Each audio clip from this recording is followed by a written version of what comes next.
Hello, everybody, and welcome back to another episode of General Geekery. With me, as always, is I always point in the wrong direction, so whichever way JD is in relation to my picture. Hello. And, Brian's on this side of me on here, but I don't know if he will be when I watch YouTube. Yeah. So I have no idea. I always try and point, and it never works. So with us, we have a special guest today, Ryan Sweeney, G.I. Joe collector and customizer, and also podcaster. So thanks for joining us. And big supporter of our show for a very long time. So. Yeah, one of our 16 regular listeners, right? Love your guys' show. I appreciate the support that he's always given us, especially since we went with the video route, and I noticed there's the regulars that always like and comment, and I'm like, yeah, this is better than the audio format. So I know I've looked at the numbers. I looked at the numbers not too long ago, maybe last week, and on the average, we're getting like 100 watches per episode, which is about 100 more than we were getting when we were doing, well, maybe 90 more than we were getting when we were.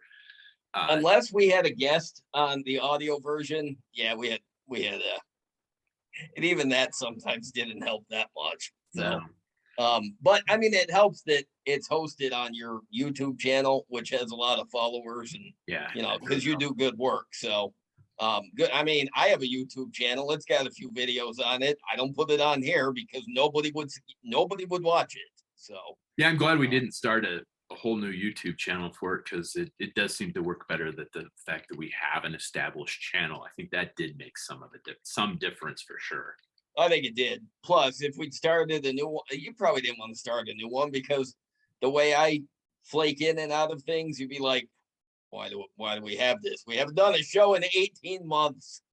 Although for a while there, it was feeling like it was 18 months. So pretty close.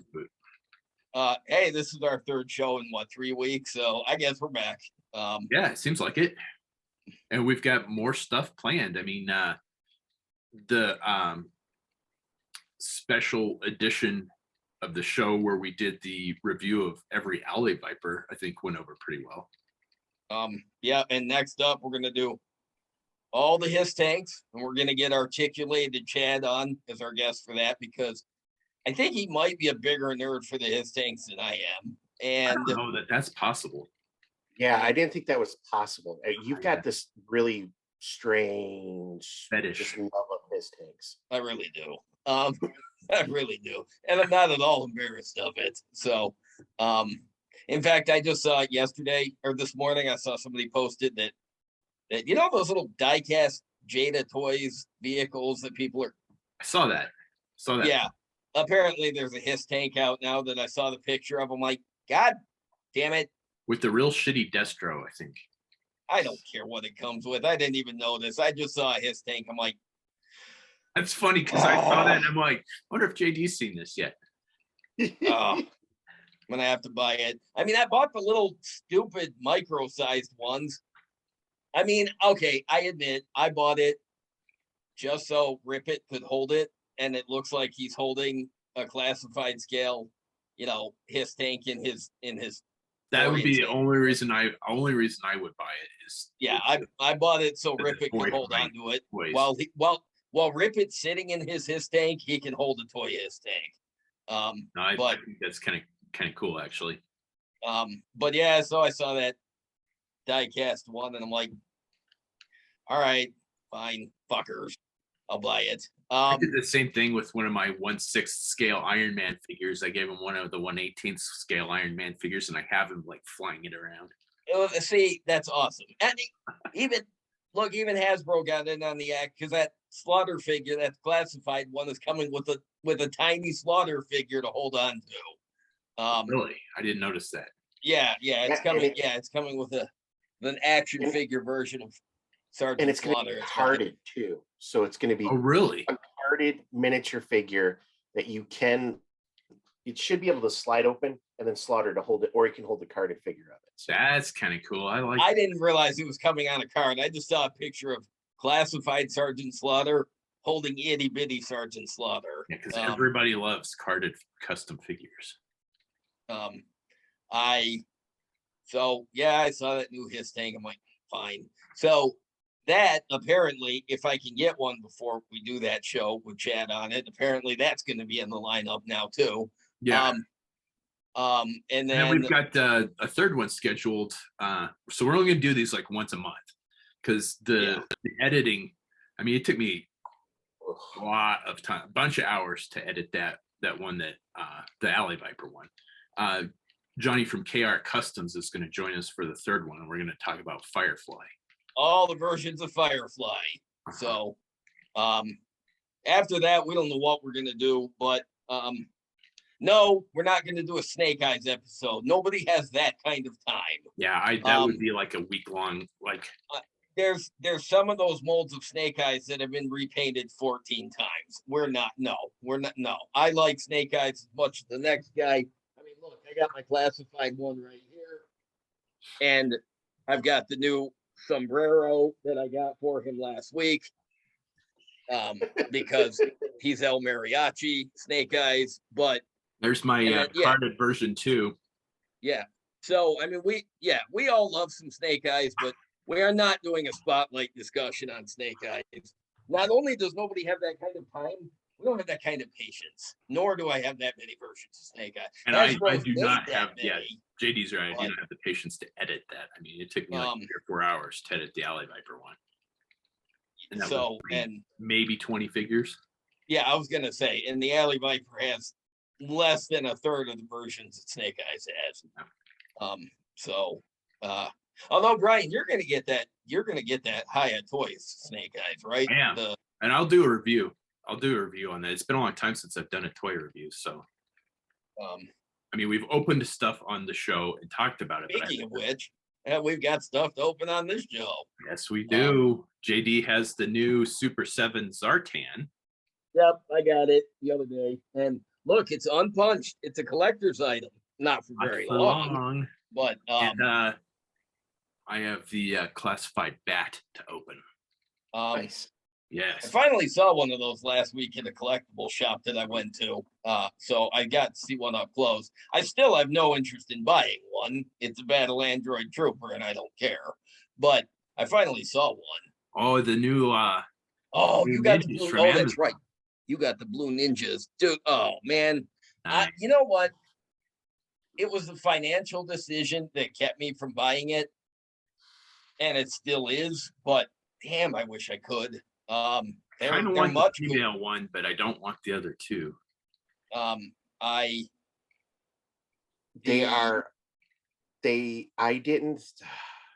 repaints. Yeah, I get what I figured. No line, it's repaints. I get that. I am a completionist when it comes to classified, so I had to get them. Yeah. Well, I like that. I was one of the few figures that I like.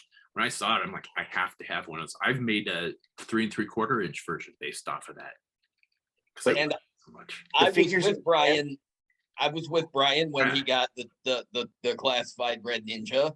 There were 2 of them at the store. I left the other one there. I do not like the design of it. I love it. It doesn't look like a classic Red Ninja, and it doesn't look, which is fine.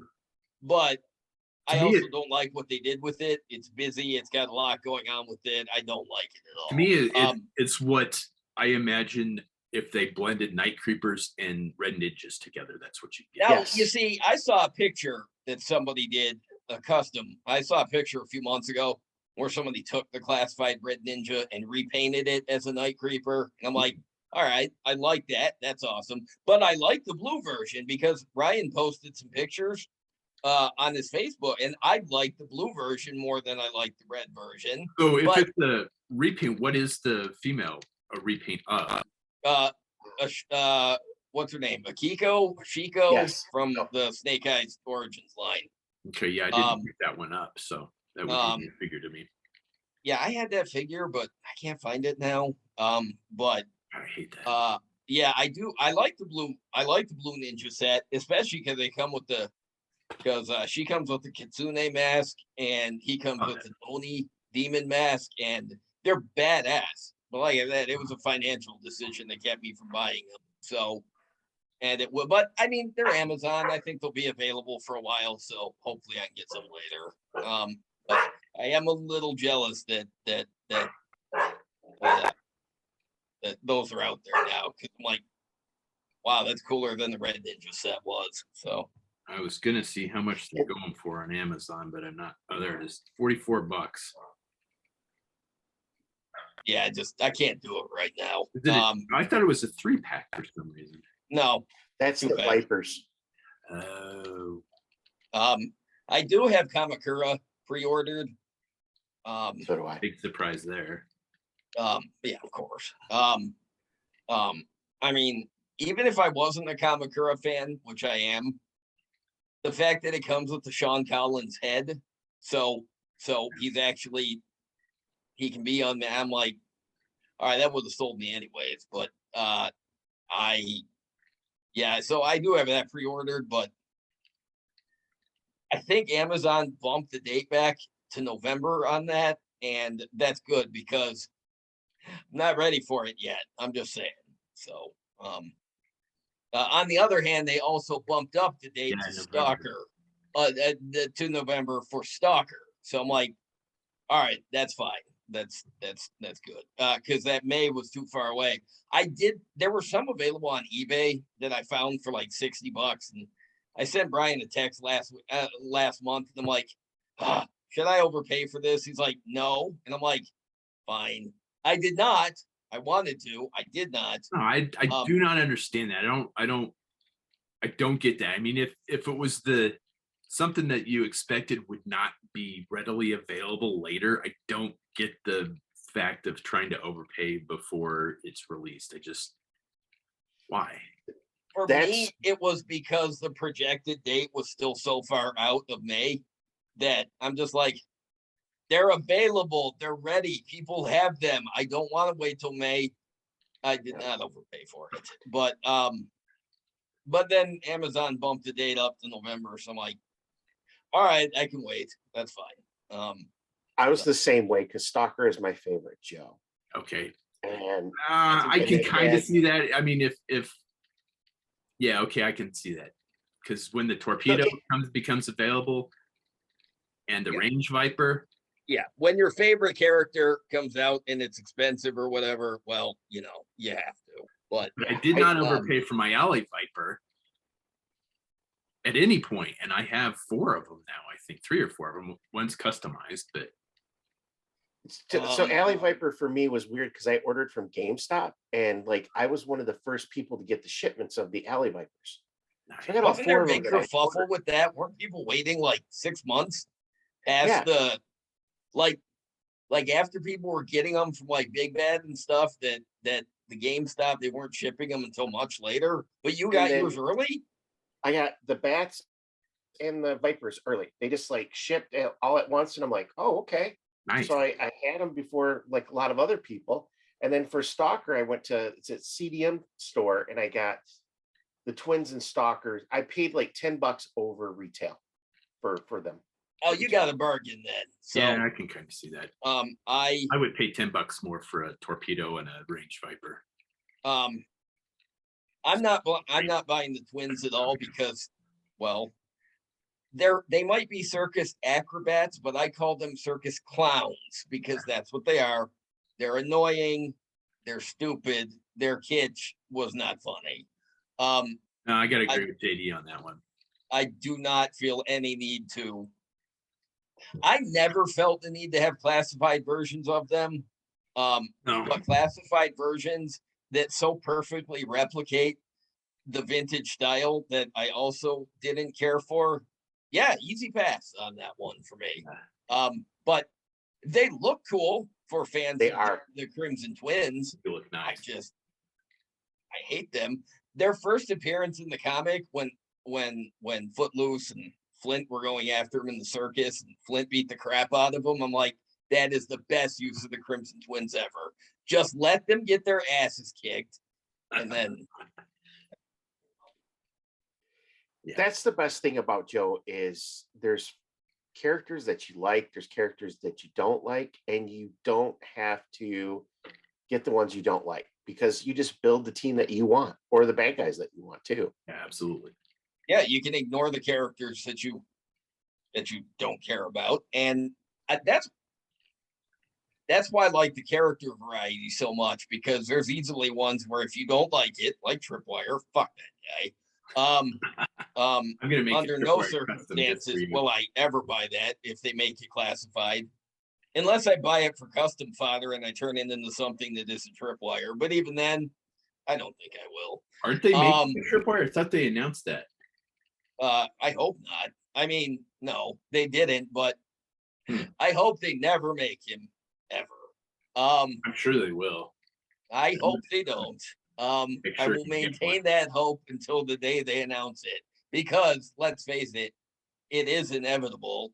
Lenny Panzica, who runs the G.I. Joe team, sits in on a podcast by A Toy Kind of Mood when they're talking about Gridiron Studios stuff, and somebody holds up a tripwire, and Lenny's like, "Hi, everybody." I'm like, yeah, they know there's demand. There's going to be a tripwire. Yeah, see, it was Ryan that held it up on A Toy Kind of Mood. So nice.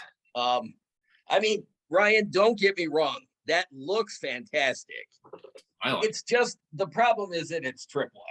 So Tripwire was like my second Joe ever. So I really have a hard time eating Tripwire. I had Torpedo, and then I had Torpedo, and then I had Tripwire. Yeah. For Tripwire to be your second figure, honestly, the toy line is lucky you went back to it after that. I had that figure when I was 4, and I didn't like it. And then I got it again when I was 8, when the Tiger Force version came out. I still didn't like it. You know what? When they make a classified version, I'm going to do a listen and fun custom of it, send it to you. All right. You know what? I'll take that. Because I said I would never do. I did that. I would never do classified customs, and then I did my Alley Viper, and then JD sent me pictures of a figure that he was working on. I'm like, oh, I want to paint that. I want to paint that. Send that to me. Let me paint that. What it was, Ryan, you're probably familiar with the Apex Legends toy line. Mm-hmm. I don't know what it. I think it's a video game. I'm not really sure. But last year, I was on Amazon, and I was looking for classified scale figures that I could use as characters that Hasbro probably wouldn't make. And what I found was Apex Legends Mirage. And Mirage is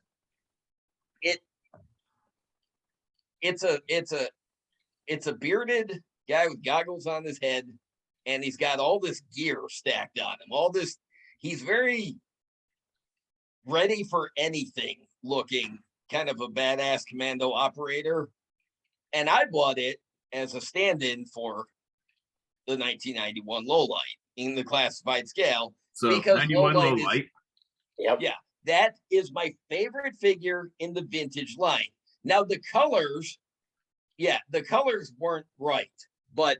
And there is my custom of him. Yeah. Well, it's JD custom. I just painted. I just put some paint on it. That right there is the Apex Legends Mirage figure, which was in yellow, gray, and a few other different random colors. But he repainted it, replicating all of the colors off the 1991 Lowlight, because it's my favorite figure in the vintage line. And I got it, and I wasn't going to repaint it. It was just going to be a stand-in for Lowlight because I wanted him represented. And even though Hasbro has announced Lowlight, fuck version 1, I don't want it. The only thing cool about Lowlight version 1, in my opinion, is the red goggles. So I agree. Everything's cool about the figure. Yeah, I was just gonna say I'm gonna disagree with you, because Lowlight was one of my favorite figures. And no, I couldn't get one as a kid. That was the one figure I never saw anywhere as a kid. I think I ended up trading for one. It wasn't complete, and it was beat to hell. And that's the only time I ever had a version 1 Lowlight as a kid. I liked Lowlight in the cartoon, especially that one episode that he had where it was spotlighted that he didn't sleep at night because he would dream, and dreaming scared the shit out of him. And when I got low light version 1. I distinctly remember walking into a store that was local here called Gold Circle, and they had, and I walked out with low light, and I got it home, and I was very excited. I was immediately disappointed because, like, this figure is not nearly as cool as that character on the Sunbow cartoon. For one, while I do think some of the charm of the vintage line is kind of the big heads, not in Lowlight's case. Whoom! Stop it. That head was as big as his damn shoulders. That is not cool. He cannot be a sniper. I remember Lowlight version 1 very differently. Yes, apparently, because that I wasn't. He's sitting out in my mobile command center. But I mean, it's cool. But when I got the 1991 Lowlight, I was 11 years old. When I got that figure, I'm like, oh, this is as cool as the character in the Sunbow cartoon. And I finally had a Lowlight I was happy with that did not have a gargantuan head. Now, it did, on the other hand, have a gargantuan helmet. Yes. So I left that off. I did too. Because if I put the helmet on him, then he had the same problem that the original Lowlight had. Yeah. And my OCD 11-year-old mind could not handle it. Yeah, no, that helmet is huge. I've never quite understood, to this day, I don't understand, why is it that Lowlight has a giant helmet with an even bigger visor when 9 years before that, Steeler version 1 comes out with a normal size helmet and a normal size drop down like night vision goggle visor. I'm like, what? So there's my one hang up with that figure. It was the designers off, and it's my favorite. It was the fact the designers had changed. You had lost Ron Rudat, and I think Mark Pennington might have even been off the brand at that point, and they brought in new designers who didn't have that same attention to detail that the original guys did. And I think too, it like when Lowlight came out for me, I was 10, which is, I think, that magical age for G.I. Joe. And that figure I took everywhere. Him and Beachhead and Hawk and Leatherneck were my crew from that section. We just, adventures all throughout the house, the backyard, right, all of that.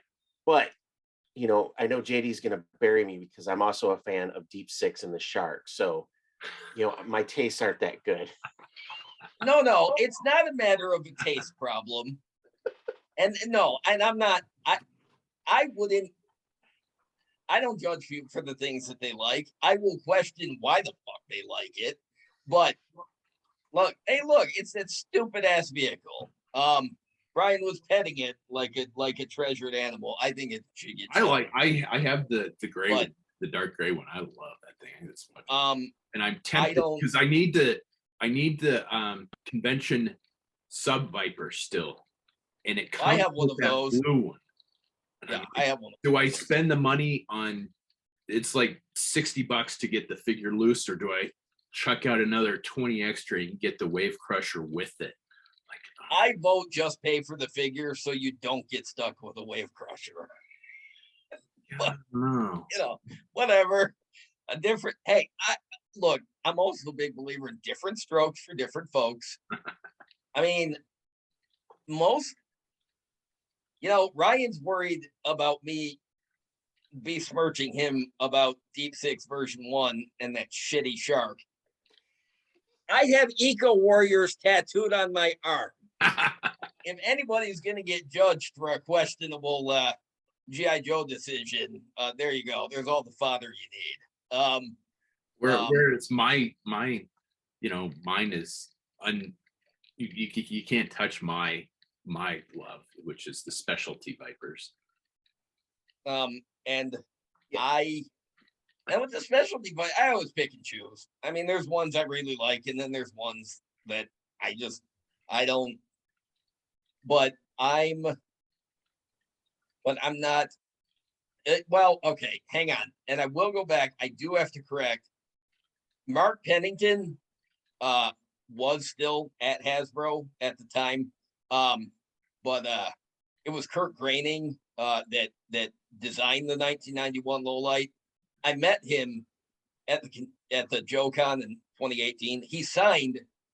I got his autograph on the 1991 lowlight page of that volume of Dan's making the 3 3.75 inch GI Joe book series.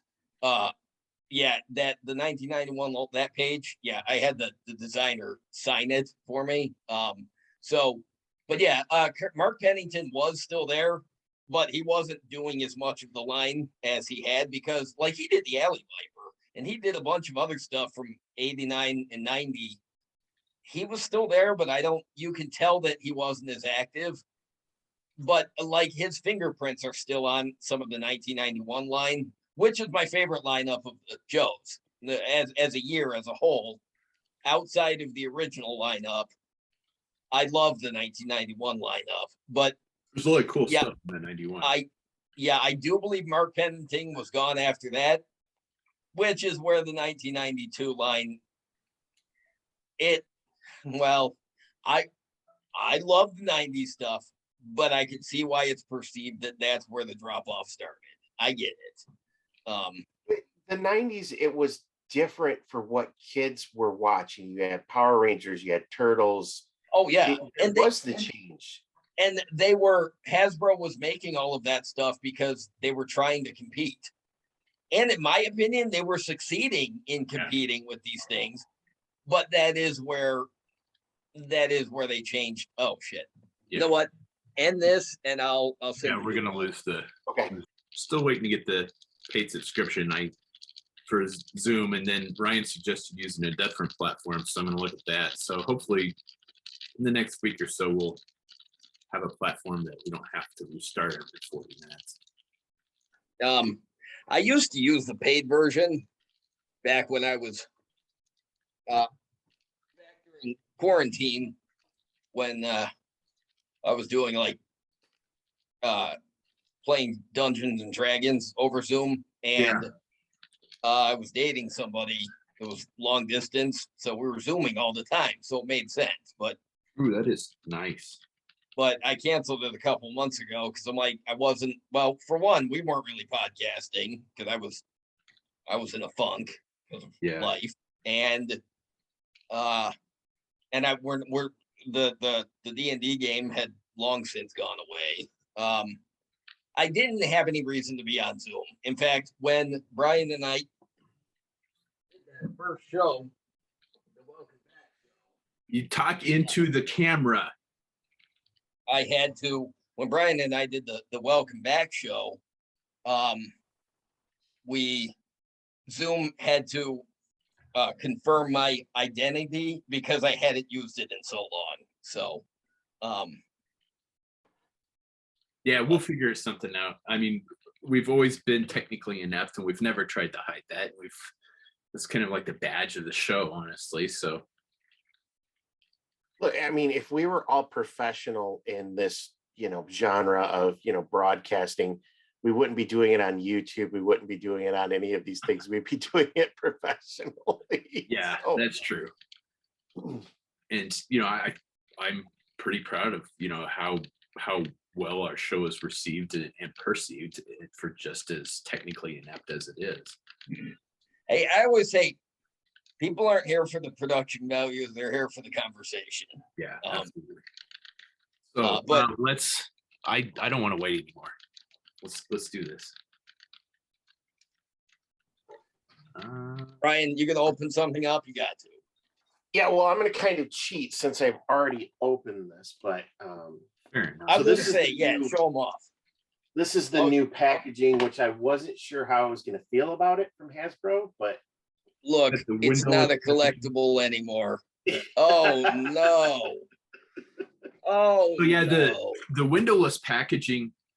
Let me get on my soapbox for like 2 seconds here.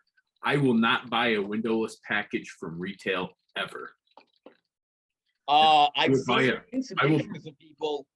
seen some pictures that people have posted online. like they went and bought one of those new Spider-Man sets. Yeah. And neither Spider-Man or Spider Mary Jane were in there. They had both been figure swapped. Yeah, that's why I will not buy a windowless package from retail ever, is because of the fucking figure swappers.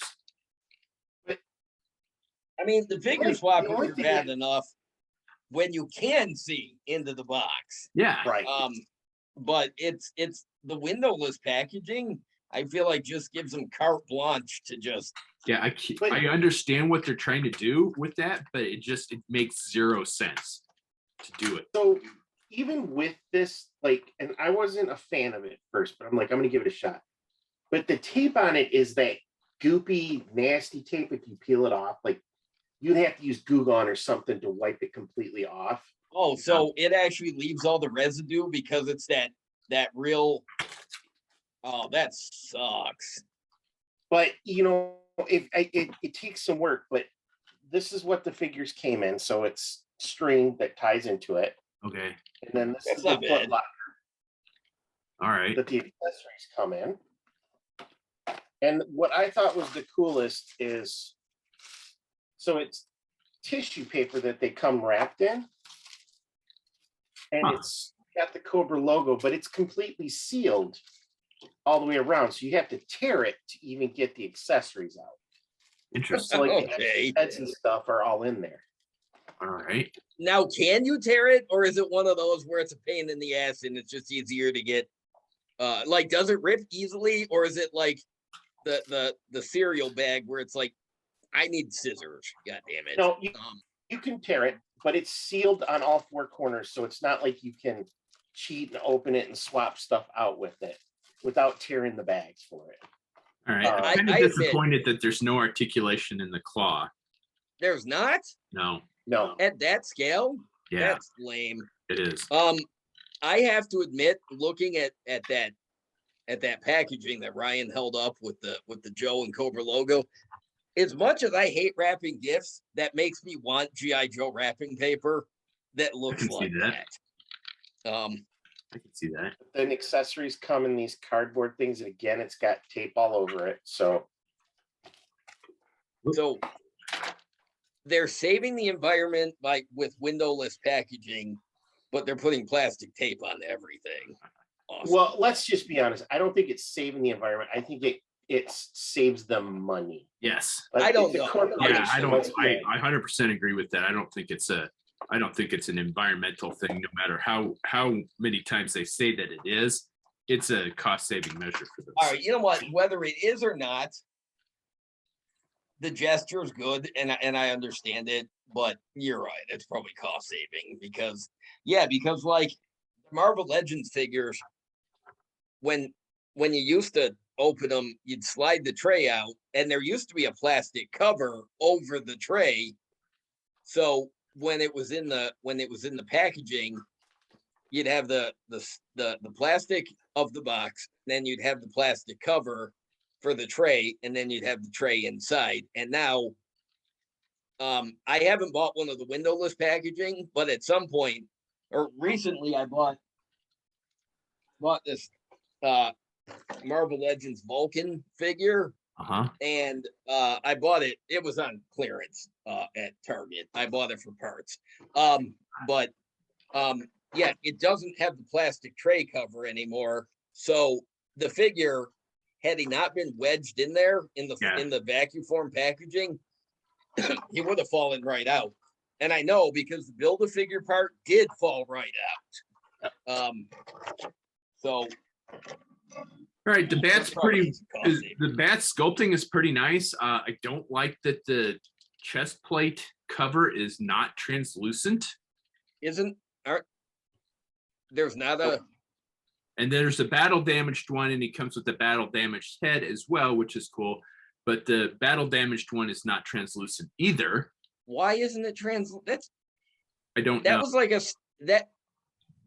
that's one of those staples of the original bat is you'd have I like the chest sticker had the lenticular quality, and it had, and the art had like the inner workings of the bat on it. I feel like the trademark of the bat. So I do like the backpack will hold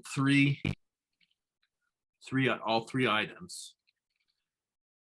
So and I think one hanging down and then two hanging up. All right, that's not bad.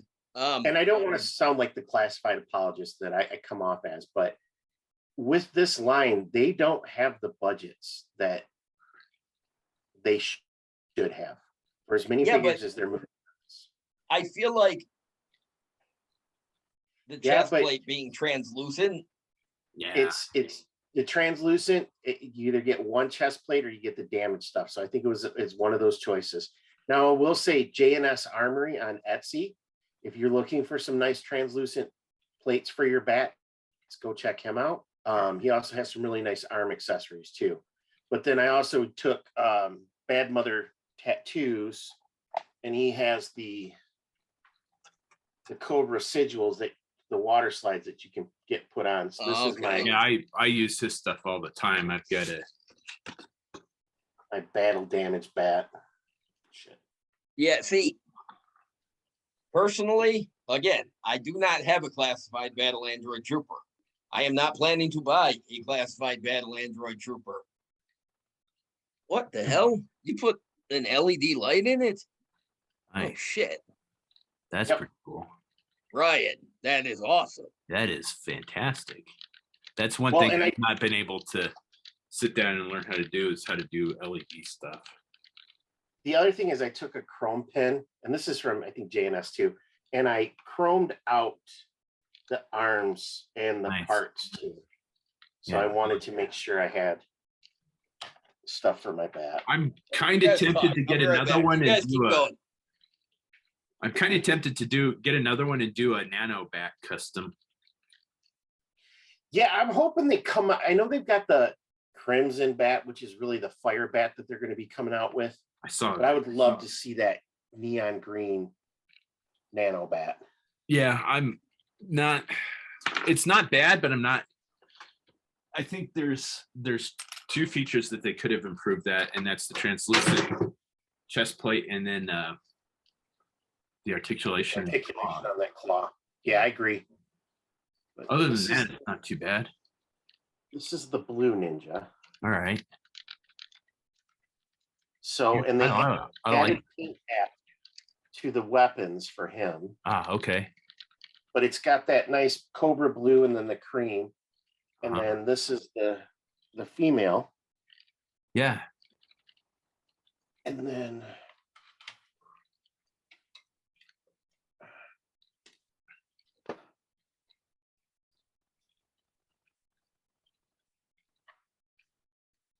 come on, off camera strength. There we go. But the weapons are a mix of the Arctic Storm Shadow and then the Red Ninja. See, and I pre-ordered the Arctic Storm Shadow and it kept getting pushed back, kept getting pushed back, so I just fucking canceled it. I'm like, yeah, these are the replacement heads. So are they interchangeable heads or are they masks? No, they're interchangeable heads. Oh, okay. So you can change them up if you want to. And then you've got little, but they're the Cobra blue, almost the same color as the troopers, which they just seem to fit in better. Yeah, I bet they do. So now I'm tempted. Yeah, I'm tempted to get a second bat, customize it. Yeah, I was like, I need 4 for my squad, and then I'm like, oh, I want to start customizing these because there's, because it's retail price on Amazon right now. Fuck it.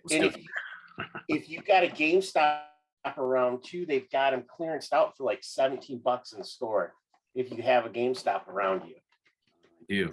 I've already hit mine up, so I picked up a couple more. Plus, Amazon had them like a couple weeks ago for like $14 for a bat. Nice. I bought 2 of them. Like, I don't need it, but I can customize it more. Do I wait and go to GameStop or just bite the bullet and get it and have it tomorrow? Well, $22 and free shipping. or you spend money on gas to drive over to GameStop. It's also a good point. So let's just do it. All right, I'm gonna get there we go. I kept saying I'm not gonna do 6-inch customs. I'm not gonna do. Okay, I'm not doing 6-inch customs for commissions. Let's just throw that out there, because I've already had a bunch of requests for that. I'm like, I posted my Alley Viper, and they're like, does this mean you're taking commissions for 6-inch figures? I'm like, no, it does not. I didn't know you were a fan of Torpedo. Oh yeah. So I took the Gridiron scuba kit and the Snake Eyes movie figure because it was clearance, and I have my own custom Torpedo because I wasn't sure if we were going to be able to get him. It doesn't show up because he's all black, but these are just all parts that Gridiron prints off, and you've got your machine gun, the trench knives I kept, the flippers are amazing. Nice. I'm like, I gotta have a Torpedo. I like that. I've got that scuba set from Gridiron on the way to me now. I was hoping it was going to be here yesterday, along with my Veliverse figures that I ordered from Dorkside, but neither of them arrived yesterday. So I bit the bullet and pre-ordered a couple of Veliverse figures myself from Big Bad Toy Stores. So maybe we'll talk about those, and I think mine are coming in November. So last week, Dorkside Toys had a bunch of the Veliverse stuff on sale. Like the figures were most of the figures were like $21.99. So I ordered a couple of them. I was gonna had I gotten them yesterday, I was planning to talk about them on the show, but I didn't get them yesterday, nor did I get the Gridiron scuba set. But I was gonna do the same thing with using the movie Snake Eyes, because it's not a good Snake Eyes figure. So and I think you can get those pretty cheap nowadays too, I think. Oh, you got these are the Gridirons. I swapped them around a lot because they are nice. You can interchange a lot of the different features. Trigger is a bunch of Marvel Legends heads, so I just wanted to. Is that Peter Quill? Yeah. Yes, it is. Nice. I like that. And then, that's a good. What's that series that he's in right now on Netflix? No idea. It's I know which one you're talking about. That was kind of my idea. I stole it from a buddy of mine who made mention of it. I'm like, I have a Peter Quill head. Let me. Yeah. No, he does. I'm reading the books right now. I'm in the middle of the second one, and I can't remember the name of it. So, but yeah, there's a Netflix series where he's a Navy SEAL. So yeah, that works perfectly. Oh, probably. I know what you're talking. Oh, there we go. My favorite custom so far is my Cold Slither Zartan. Is that's a Gridiron guitar, right? Yes. Yeah, it's fantastic.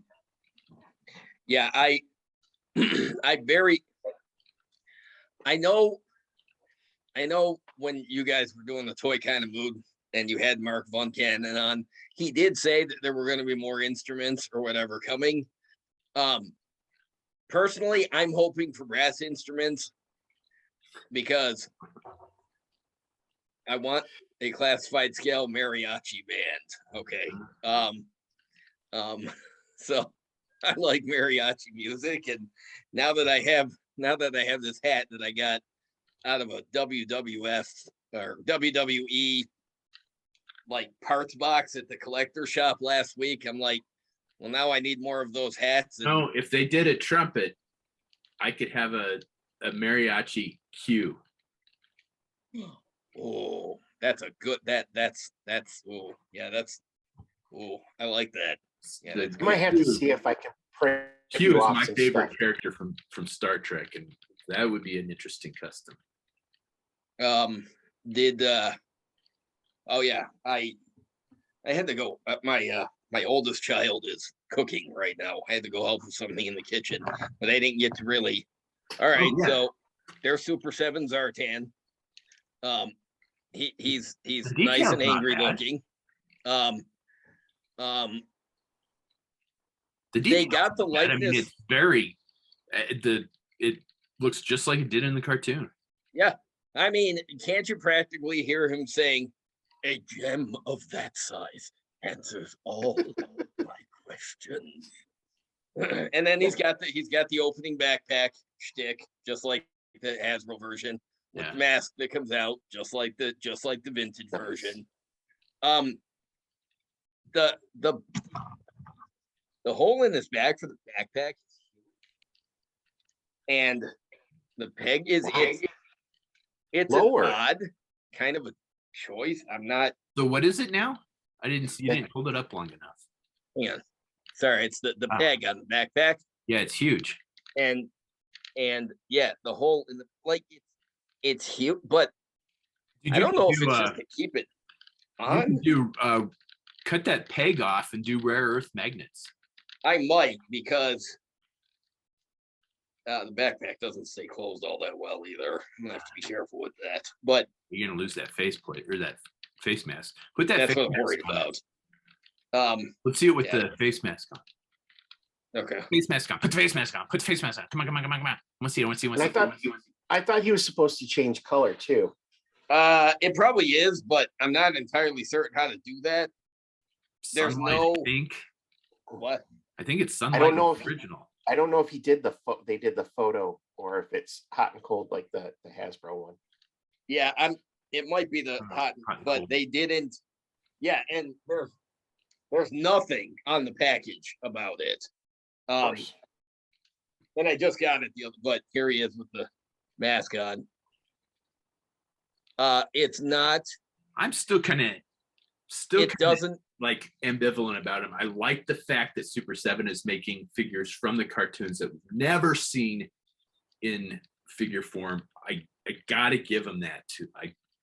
Props for that. I think that is fantastic, especially some of the esoteric stuff that they're doing, like the Game Master drone and the Cobra Shock Trooper. But man, the fucking lack of articulation just kills it for me. I don't care about the lack of articulation. I could kind of get behind the price point, because I'm not buying every figure. I would only buy the ones I have only bought the ones that I want. I've only bought 2, and I've customized both of them. The aforementioned I'm not Game Master. I'm not entirely concerned with the articulation, but with the static poses, I feel like they should stand up better than they do. But like I've mentioned before, I'm still kicking myself for passing on the Super 7 Kiss figures, because they came with really nice guitars. He stands up better than the other Super 7 figures I have, because he's got wider boots. Yeah. Are they drilled for peg holes in his feet? Yeah. For figure stands? So is that looks like a real American Hero size hole? It probably is. Because I've got, just for giggles, I've got a Small Joe's 6-inch scale. And yeah, it must be real American Hero size, because they're it doesn't fit on here. Because some of the real American Hero stuff does. Do you need a real American Hero figure stand? Nah, I got a couple around. I mean, it's a great figure, and I'm not bothered by the lack of articulation on these. I'm really only bothered by the fact that the weapons don't fit real well in their hands. Most of them, it's because they all use the same kind of weapons cache, which is great. Just like the original line, the weapons are interchangeable, but the plastic that they use isn't soft, and it looks like it would be. And I'm having trouble getting Zartan's gun actually in his hand without stretching it out. Now I can hold it. I mean, now I got it all the way in, but I had to finagle it. So, I mean, like everything else, like every toy, there's nothing perfect, and Super 7 has their, whatever their share of issues. But I mean, at least with this mask, it doesn't hang way off the front of his face like the vintage Hasbro version. Yeah, no, I was noticing that. I was going to say the mask on the figure works really well. Although the color of its hood, which sometimes in the cartoon, the hood was animated, so it looked like hair. Yeah. The beard perfectly matches the color of it. Nice. So it really calls into question even more: is it a hood or is it his hair? And in this case, if I wanted to pretend because the beard and the hair match, I could almost call it Jesus. So, Zartan Jesus. Save us, Zartan Jesus. Yeah, I don't know whose soul he's going to be saving though. But probably the GI Joe collector that spent too much money on crappy toys.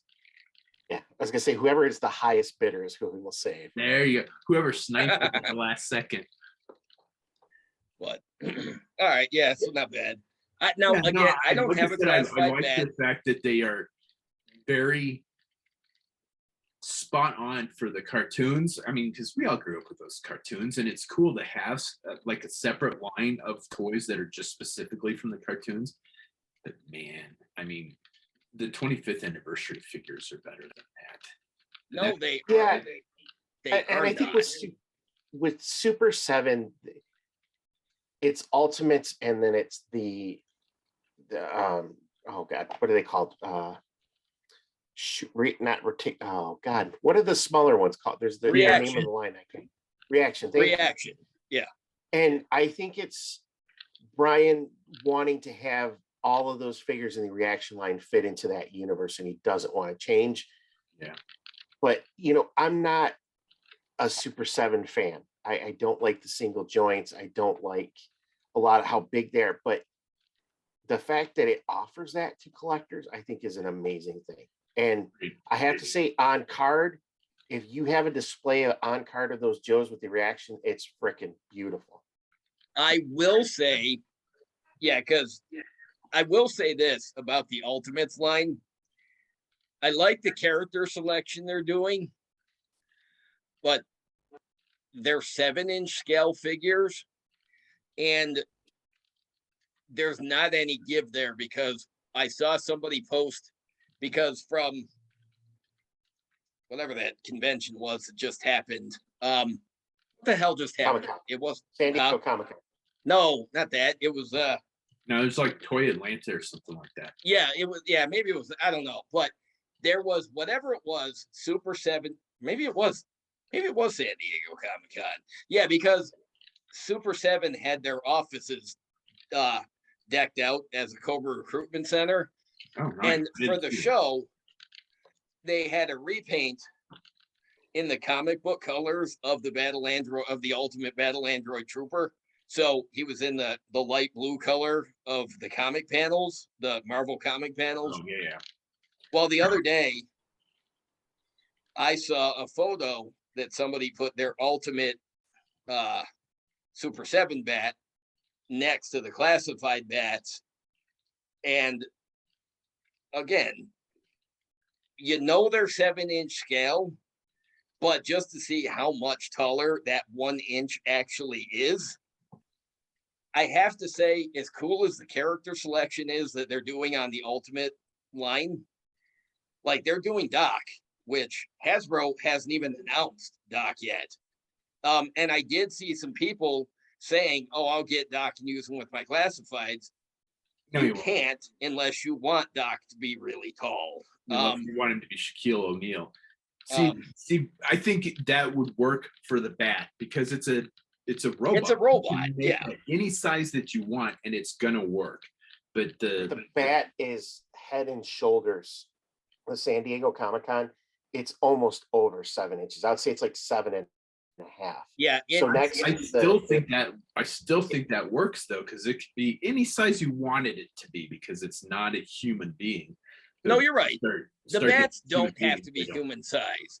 Yeah. But they just, in my opinion, the fact that the humans are all going to be 7 inches tall too. So I kind of wish. Now I wouldn't buy them anyways. They're $45 for each figure. I don't care what it comes with. that's a lot of money for one figure that, you know, like that Doc is awesome, but, and that Scarlet that they're doing is awesome. But the fact is, if people are getting them in hopes that it's only a little bit out of scale with their classifieds, yeah, they're going to be disappointed. Yeah. And that's, I don't, to me, free meeting will end. Yes, we will upgrade, or we'll think about it. That is one thing I don't understand, why they're doing it in a completely different scale that will not go with everything else. I mean, I get it, because like Ryan said, Super 7 wants their figures to exist on their own, and they want them to be compatible with each other. They're not concerned with, nor is there any reason they should be concerned with whether their figures are going to interact well with the figures any other company is making. But 7 inches is a really bizarre scale. And say what you want about I mean, I can accept that Super 7 wants all their Ultimate figures to be able to cross over with each other and not everybody else. But the fact is, their little Ultimate Ninja Turtles line that they have going, where they take all the Playmates designs and they update them. Yeah. But they also paint wash them so they look like they're kind of cartoony. And that's not going to fit in with the Ultimate G.I. Joes that you're buying either. So I feel like they make odd choices altogether. Now, Ryan, you said you're not a Super 7, so you don't have any of them, right? No, I looked at some of the Ultimates, but it, you know, at $55 a pop, and then I'm going, I can get 2 classified figures from Hasbro, yeah, with double joints, which, you know, yeah, I know most of the time they stand on a shelf, but it's just that break that you see. The principle of the matter doesn't look good. Well, and the fact is, if you want to take them down and pose them and take pictures of them, then you do want the joints there. See, the thing is with these, I'm not playing with it. It is just going to stand there and look cool. Yep. But the 6-inch scale stuff, and I want to be able to play with that. Like, this for me is a display item, but I wouldn't want Hasbro. I did just buy a Super 7 3 3/4 inch figure to not customize, to keep it as it is. What, you mean the red-headed Cobra Trooper? Yeah. But are you going to open it, or are you going to leave her in the package? I'll probably open it. But I mean, and see, that's okay. But again, it's just a display piece, and you're probably going to stand her on the flag with all the rest of your army. But I don't. I think what Super 7 does is interesting. And like Brian said, you like how they're doing some really esoteric, weird things in their reaction line. But it drives me nuts when I see pictures of people with their vintage G.I. Joe figures and their new sculpt era, or their modern style Joes in a diorama. Like you've got 25th anniversary Flint, and you've got vintage Hawk in the same. I'm like, no, they don't mix. The styles don't mix. I can't see, and I do that with mine, but you know, it's but you're not setting up bikers, so it's it's a progression. Yeah, but you're setting it up as like a timeline or like a display. You're not making a diorama out of Vipers from 2 different styles. All right. So it's just it's a hang up that I have. But when I see I've also now seen pictures of people taking their Super 7 figures and their vintage figures and trying to make dioramas. For one, they don't have knees, so they're not going to fit the chair if you're putting it in the headquarters. And for 2, if seeing the 25th stuff next to the vintage stuff drives me nuts, this drives me just as crazy for different reasons, because these are very toyetic. They're toyetic. They're not action figure-etic. And I'm like, okay, it's the same problem I have but for a different set of circumstances. It's like trying to take my Funko Pop and put it in with my classified. It's not going to work. But yeah, you know, I look at it like this though too. I remember the dark days of Joe when we didn't have any new figures coming in, and we had to, you know, that was rely last on the week. Club.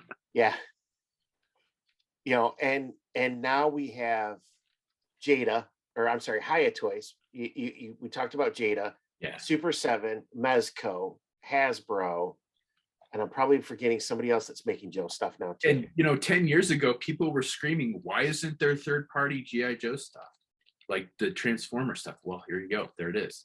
And now there's all kinds of third-party GI Joe stuff.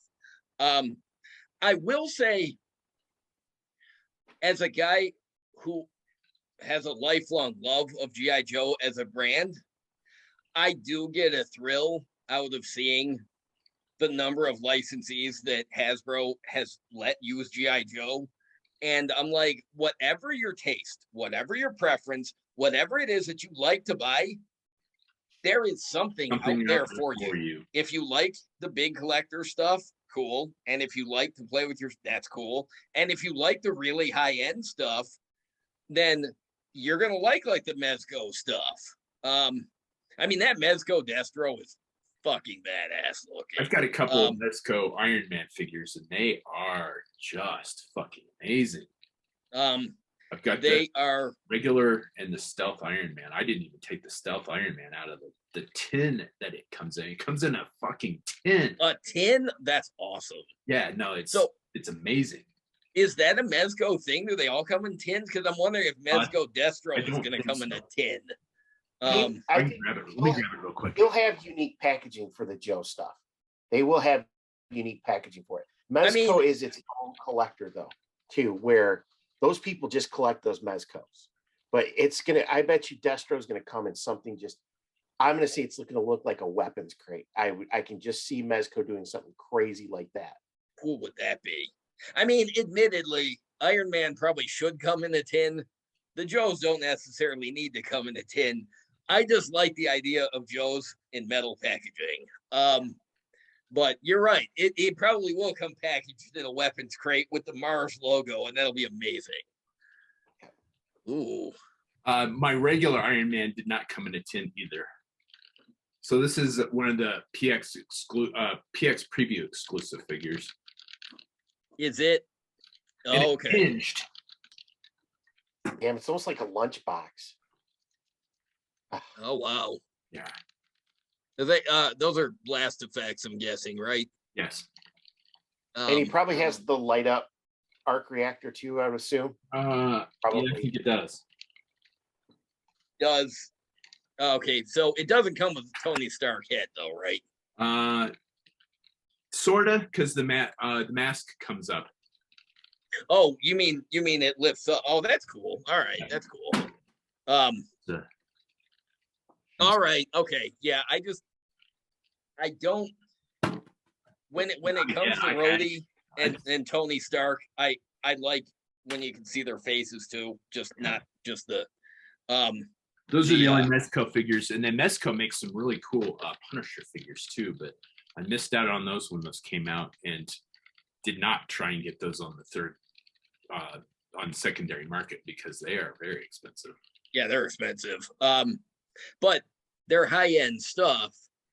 And for people that are in that market, as I understand it, when it comes to the 1/12 scale or the and the one people like I understand that for the price that people pay, that it's worth it. Like they don't have any quality control problems. I'm not positive, but I think that was a $70 figure. And you've got some of the like the SH figure arts Iron Man and stuff too, right? Yeah, I get most of them, not all of them. Oh, right? Most of them. Damn it, this thing's gonna cut off again. All right, we'll start it here. All right, we'll be back. Yeah. Yep. Well, JD stepped away. Both Ryan and I bought new figures. Yeah. Okay. So wait. So Ryan, you ordered one of these? Yep. And if you take it outside, apparently it changes color in the sun too. That's what I thought somebody said. Somebody said it changed in the sun. I wasn't positive, but I thought so. All right. And I bought a new second bat because I'm going to do a nano bat custom. Wow, you're a big nerd. Classic. I love that nano bat, man. I know you do. That's why I said you're a big nerd. I've got a custom of it, and I've got 2 of the club figures. That had to be one of the best club figures that they came out with. And I wasn't a huge club figure guy, and I know JD hates the Crimson, the twins, but I absolutely love them. So I had to get both of the suited versions of the them. Crimson versions the club did. I admit those were cool. Even if the twins do suck. JD, talk into the microphone. He has like this parabolic microphone on his phone, so if he's not standing at and talking into it, it doesn't work. I'm talking into it. Can you hear me? Yeah, I can hear you now.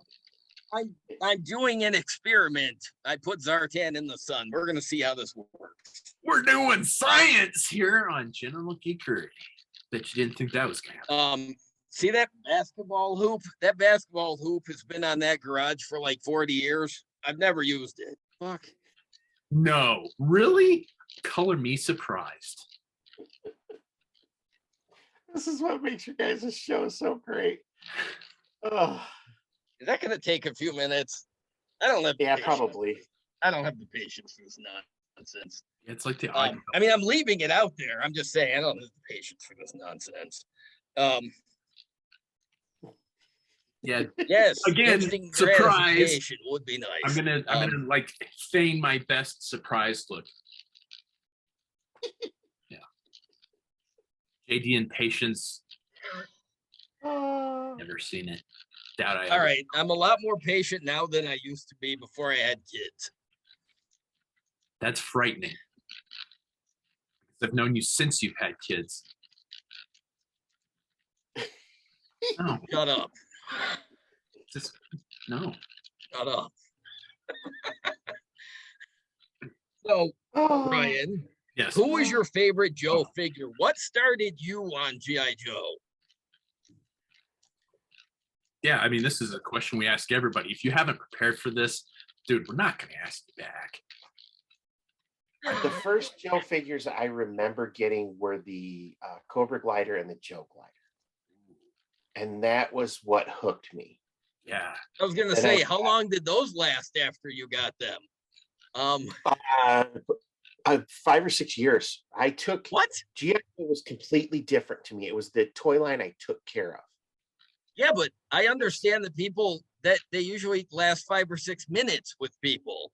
I I never had those, so I would just fly them around. I never threw them because I had the styrofoam planes before. You know, the one that you would throw once and it would move up and then land on the garage and you never had it again. Yeah.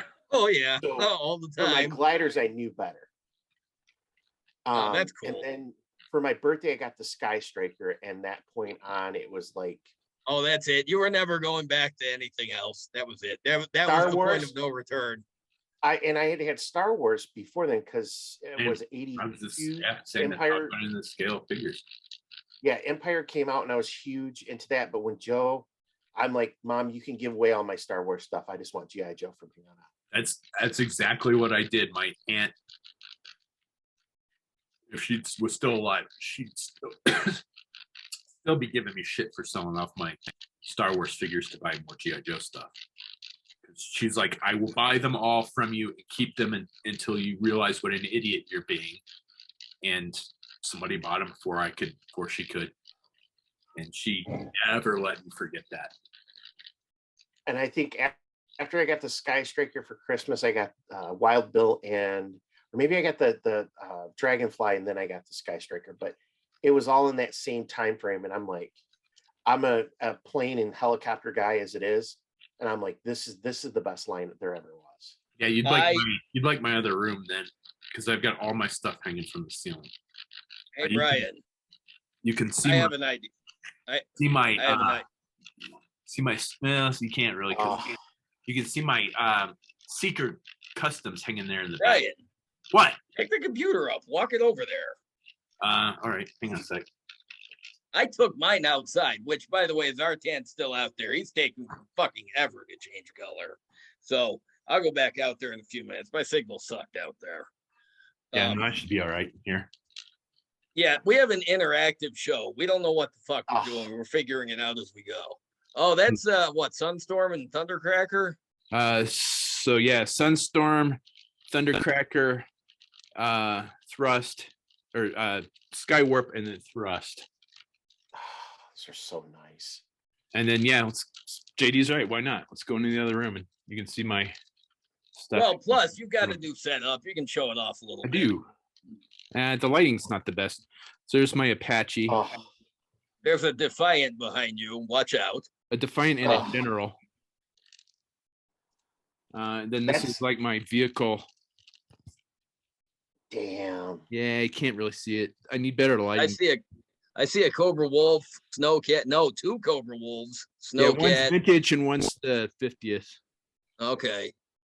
And then there's a Maggot. Yep. The APC. Thunderclap. Aliens APC. There's a Shark. Oh yeah. Thunderclap. Oh, Shark 9000. Is that a battle wagon? That is. Nice. The Raider is there. The Demon, the AGP. The Raider. There's a vehicle I've never owned. I like it. I like it. I never had it when I was a kid, and I've never gotten one. And then this is my Cobra Army. Jesus Christ. Every time I see there are some Joes on there. You can see like on the far end. I haven't cleared all the Joes off yet. Look, I've seen that display in person, and yet every time I see it, it's like the first time. So there's two of the newer, the Retaliation Thunder, the Tomahawks. Eagle Hawk. Yeah. I couldn't remember what they were called now. A custom Condor. The BBI Black Hawk. Mamba, Retaliator. There's a vintage Sky Striker right there. There's the Sea Ray back there. It is a Sea Ray going after the whoa, wait a minute. Bird. That is a Republic gunship, the LAAT. Oh wow. Yes. Oh, you got two of them. Yeah. You've got the animated Clone Wars version and the movie version. Holy shit. And then kind of in the back, there's the Starscream and the Jetfire from the and then there's a Night Raven that it's facing us that you can't really see too well. If you're TIE fighters too. Oh yeah, those are the TIE Interceptor and then the custom was that in there? Yeah. The custom Royal Guard TIE Interceptor. And I don't have all my TIE fighters up. I have most of the specialty TIE fighters. Show off your Iron Horror collection. What's that? Show off your Iron Horror collection too. Right. Yeah, he's the Iron Horror. He'll buy anything with Iron Man on it. I know this because last year as a gift, I sent him an Iron Man Luchador Funko Pop just so he'd put it in his collection. So that is every 6-inch and 4-inch Iron Man figure they've ever made, with the exception of maybe 2 or 3 that I don't. Holy shit! Yeah, this is why I call him the Iron Horror, and I've been calling him that for like 10 years. Ones, he will buy anything with Iron Man on it. Yeah, and more Iron Man stuff in the next one. Well, if you ever get a chance to go out to Gridiron Studios, Mark has a life-sized Iron Man suit that they had made. He had it made? Oh, wow. Yeah, they made it. Oh, they made it. Man. Oh, shit. Yeah, they used to do props and stuff. There was somebody stole one of the Iron Man like movie prop armors a number of years ago, and all the guys I was in Ukraine with are like, we knew who stole it. It was Brian.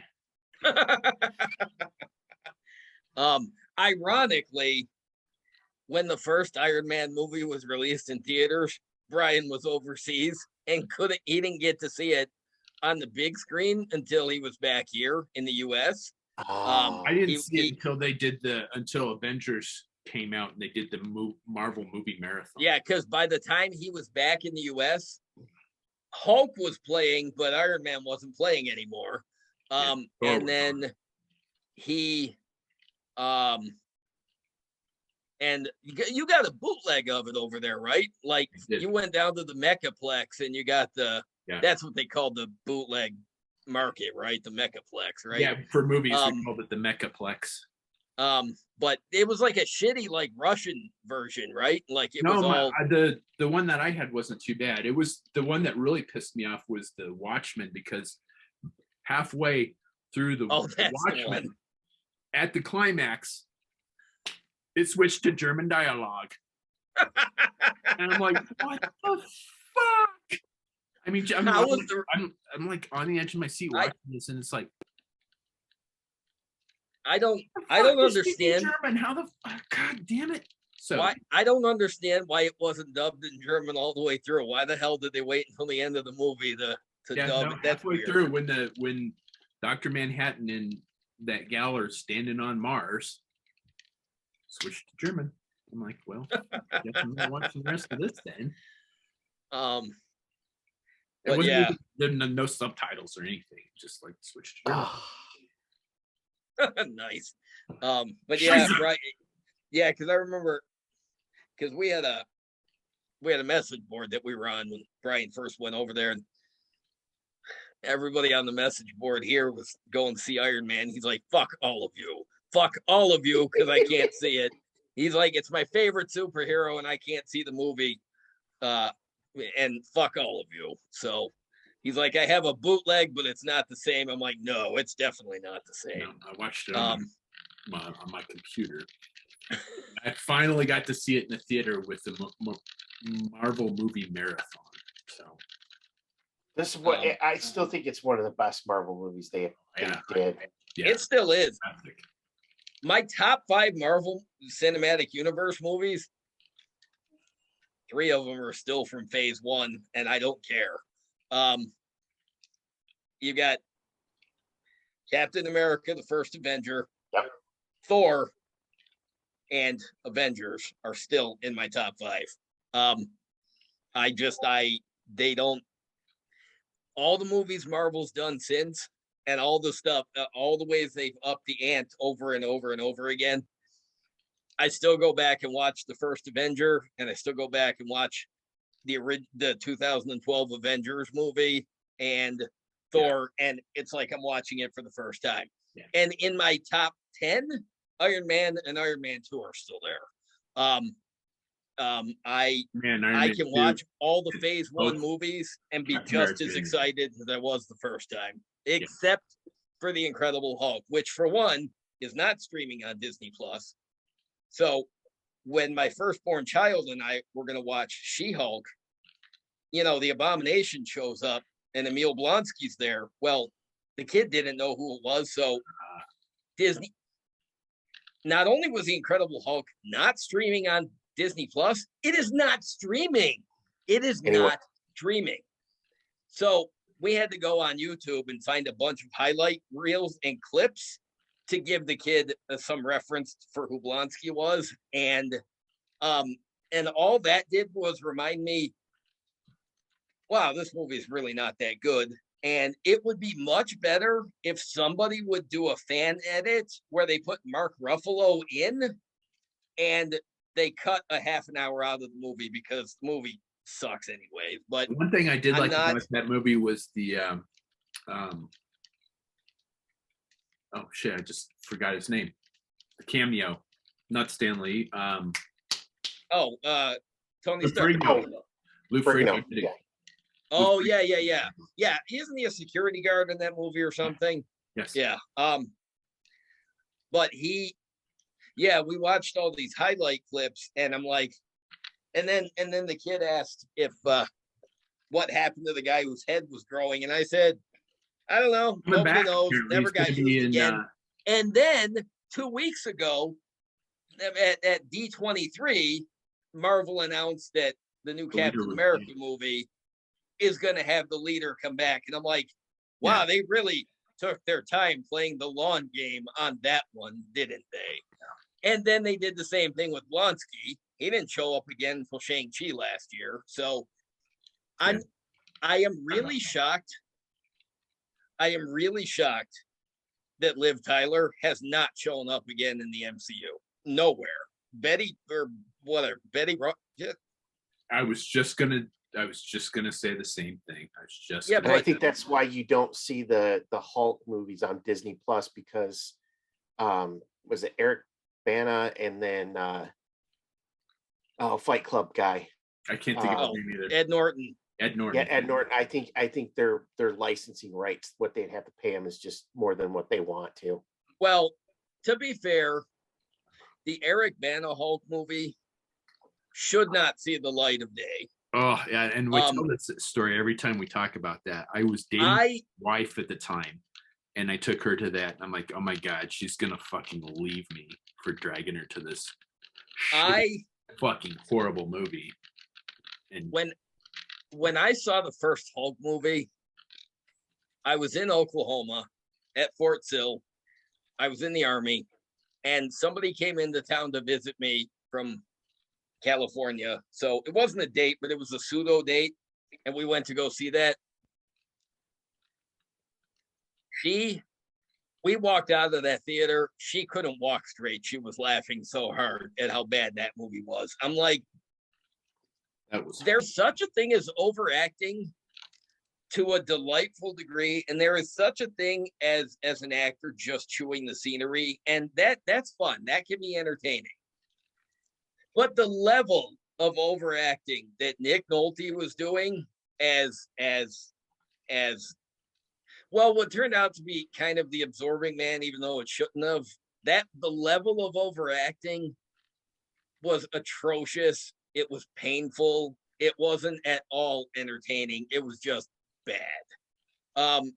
The Hulk dogs, Jesus Christ. I mean, honestly, and it wasn't even the CGI that were the problem. It was the presence of Hulk dogs at all. Hey, cat, knock it off. Go in the basement and do that. Cats licking their ass. Ew.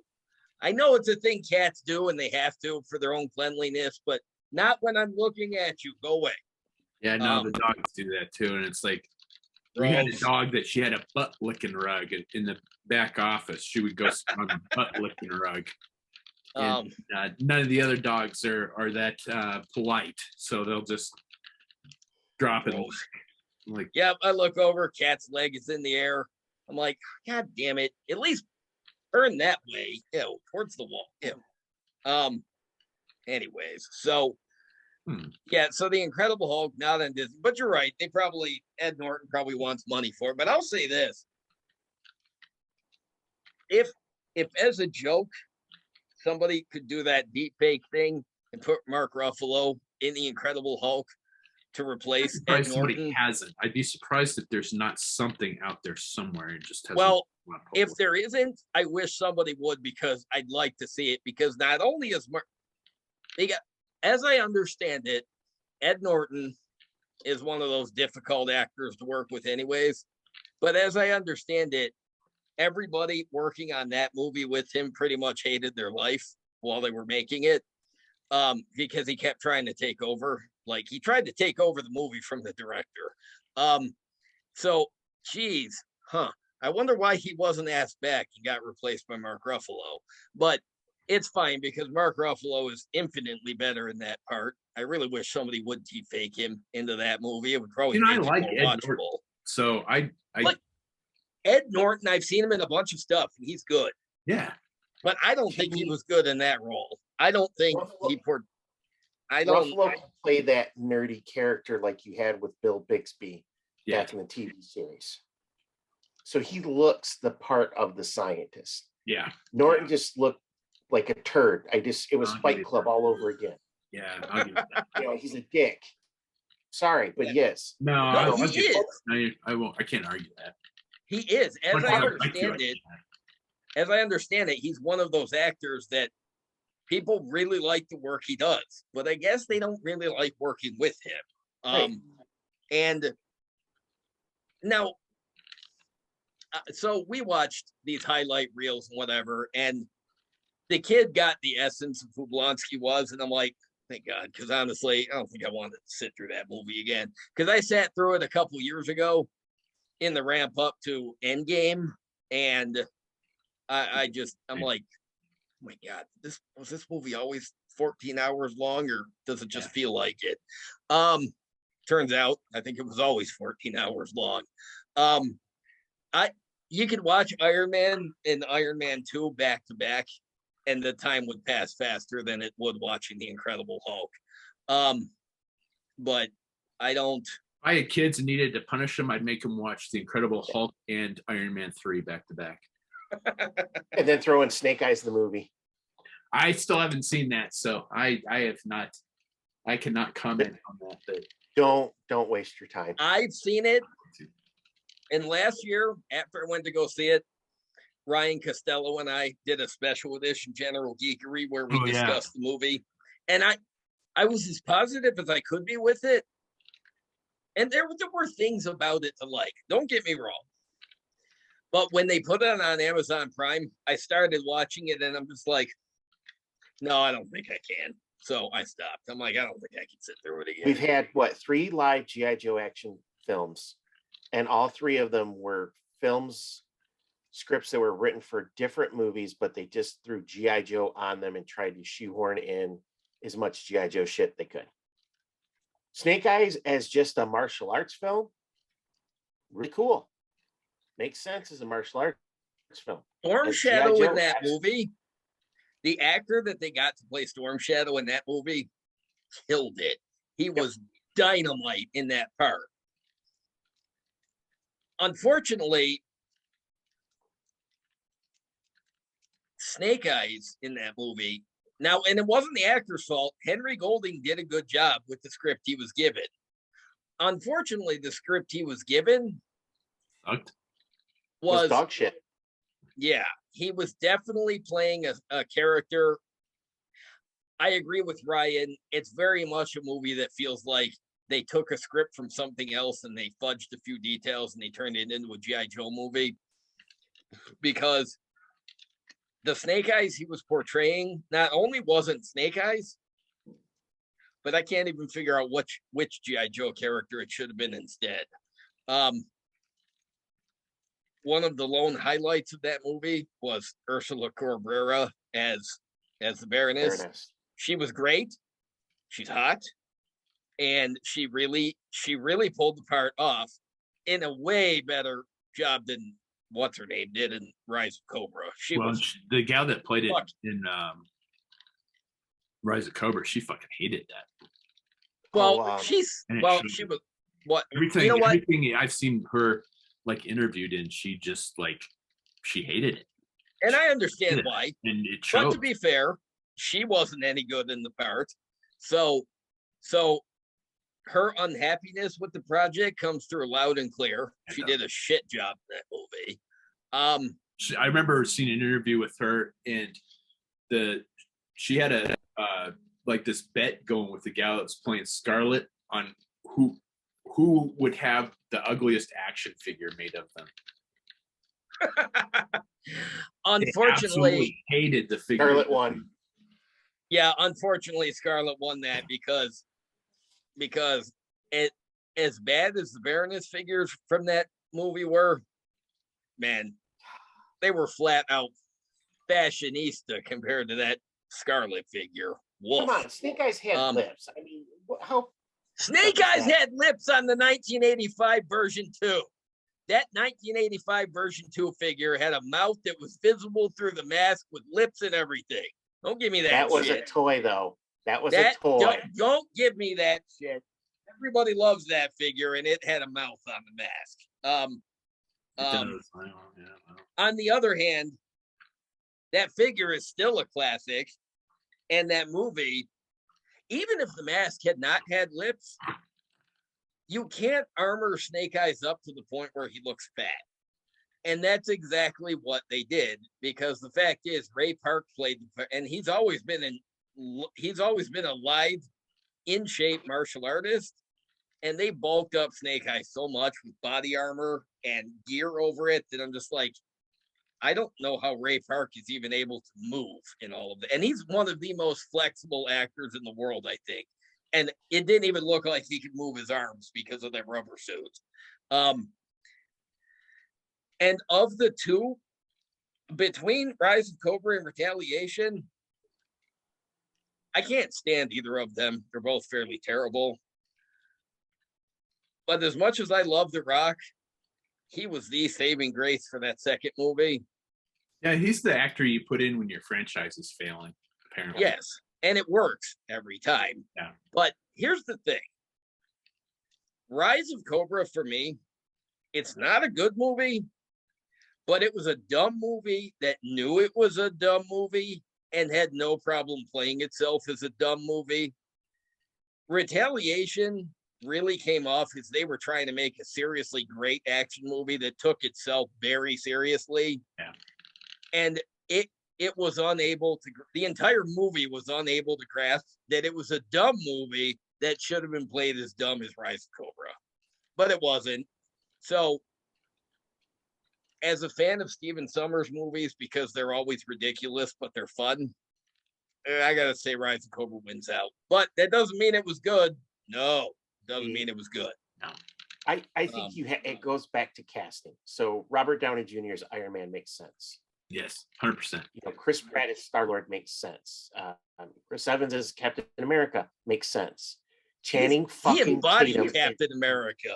I could never see anybody else playing Captain. No. Look, I loved it, Anthony Mackie. I love that Sam Wilson is taking over as the Falcon, right straight out of the comics. But there will never be another actor to play Steve Rogers again in my mind. No. Chris Evans was perfect. I can't see anybody else playing that role. It's like Robert Downey Jr. for Iron Man. I can't see anybody else stepping into that either. I remember back in the 90s when I read that they wanted to try and do an Iron Man movie, but they wanted Tom Cruise. Tom Cruise. Oh. I love Tom Cruise, and I love most of the movies he's in. But as Tony Stark, I can't see it. And I maybe it's just because I can't see anybody else playing the role, but I don't want to see anybody else play Tony Stark. I think there's some deep fake out there where they've put him in the Iron Man movie. That's weird. That's weird. Like I said, I like Tom Cruise, and I like most of the movies I've seen him in. I don't need to see him as a superhero. And you know what? Had they not gotten Robert Downey Jr., imagine that we lived in a world where Robert Downey Jr. had turned the part down. And maybe they did get Tom Cruise instead.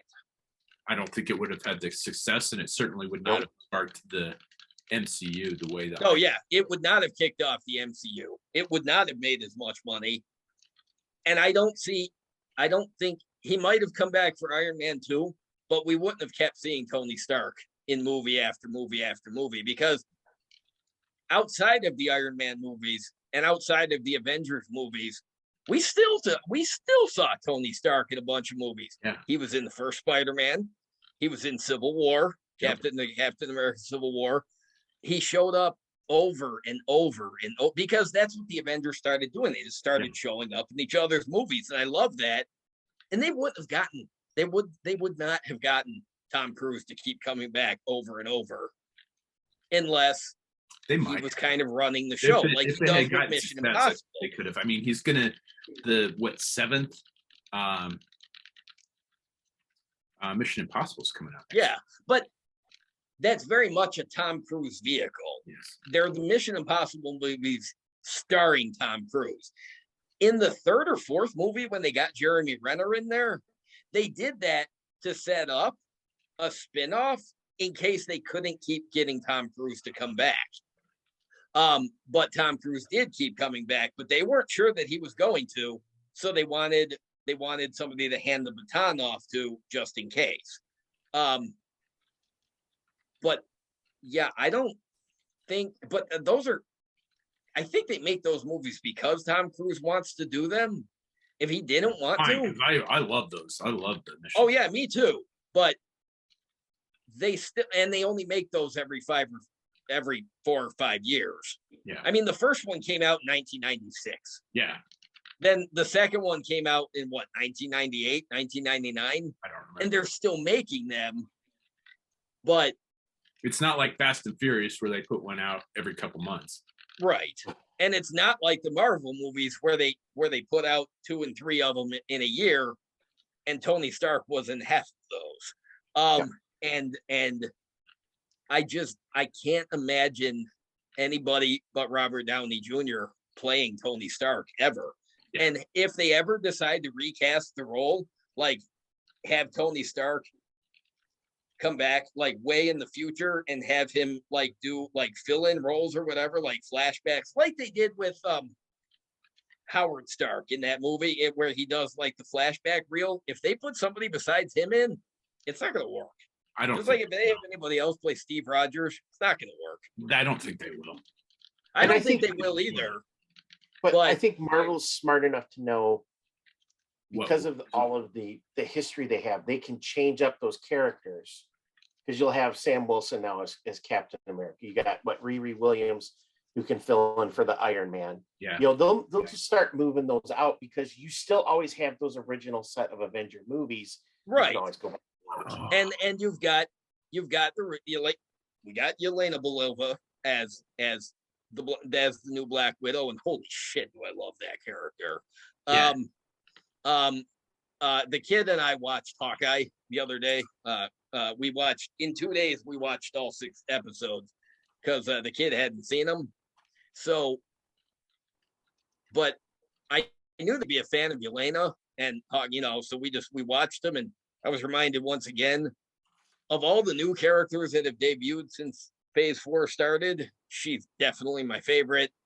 I love that character. I love the way Florence Pugh plays that character, and I can't wait to see the Thunderbolts movie in 2 years.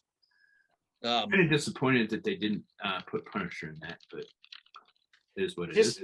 They're going to have him on Disney Plus. I heard that. Was it John Barenthal? Yeah. He's going to be bringing him back. He is. And to see that, and to say, here's the thing: just because he wasn't announced doesn't mean that he won't appear. Yeah, it's true. And people are sad because Blonsky and the Abomination aren't in that lineup. Again, just because he was announced doesn't mean he won't appear. And even if they're not Thunderbolts in the first Thunderbolts movie, is there any doubt that there will be a sequel? No, they could change the team lineup. Yeah. I mean, the Avengers lineup changed between Age of Ultron and Captain America Civil War.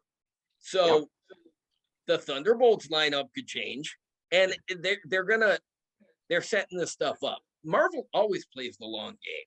These characters appear and they're tiny parts, and then they come back and then they have bigger roles. I mean, I've seen complaints that half of the Thunderbolts are from the Black Widow movie. Well, all of those characters fit the mold perfectly. And I kept wondering where they were going to show up again. Oh, they're going to show up in Thunderbolts. All right, cool. And I'm looking forward to seeing what they do with it. Yeah. Well, and Avengers, we had East Coast and West Coast Avengers. I mean, there was just a shit ton of different. Yeah.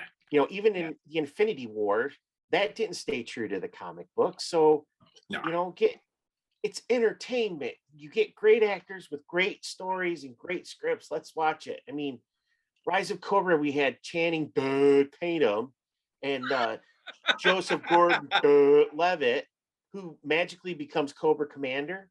I mean, was it Edelson, I think, and the guy who played Storm Shadow? I'm like, they got that right, but everybody else freaking sucked. Yeah, everybody else sucked. All right, hang on, guys. We're going to lose. Oh, all right. Back for the last installment here. So, JD, how did your Super 7 Zartan figure do in the sun? Nothing. Huh? Some bitch. Nothing. I went out to get it just before I got back on this thing with Brian. It looked just like it did when I first put it in the sun. I'm wondering if there's two different Zartan figures. I don't know. I'm gonna try putting it in the fridge after, like I did with Hasbro Zartan. But yeah, if this is supposed to change color, I am. The sun is, because when I first went out there, it was in direct sunlight. Yeah. So, yeah, it didn't. So I'm not sure. So don't believe I'll those. still set it on my shelf. But I have to admit, I'm a little irritated that the color change gimmick doesn't work. I would have bought it anyways because it's Zartan, but yeah, it's a little irritating. I think it's I think there's two different figures. And the clasp on the backpack absolutely sucks. Because there's a picture of it changing of a color changed one. I think the only way this one is going to change color is if I paint it, like a certain glow in the dark custom that Brian made. Yeah. But regardless, I don't. It says that Zartan changes color in the sun. So I don't think it is a chase figure. I think it is.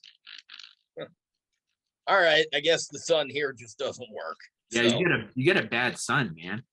Yeah. Yeah, that happens. Yeah, I think you got a bum sun because it says right here on the internet. On the internet. You can't read everything you believe on, and you can't. No, you can't believe everything you read. You can't. The sun doesn't work. The internet is full of lies. No, like it's not. Zartan changing color.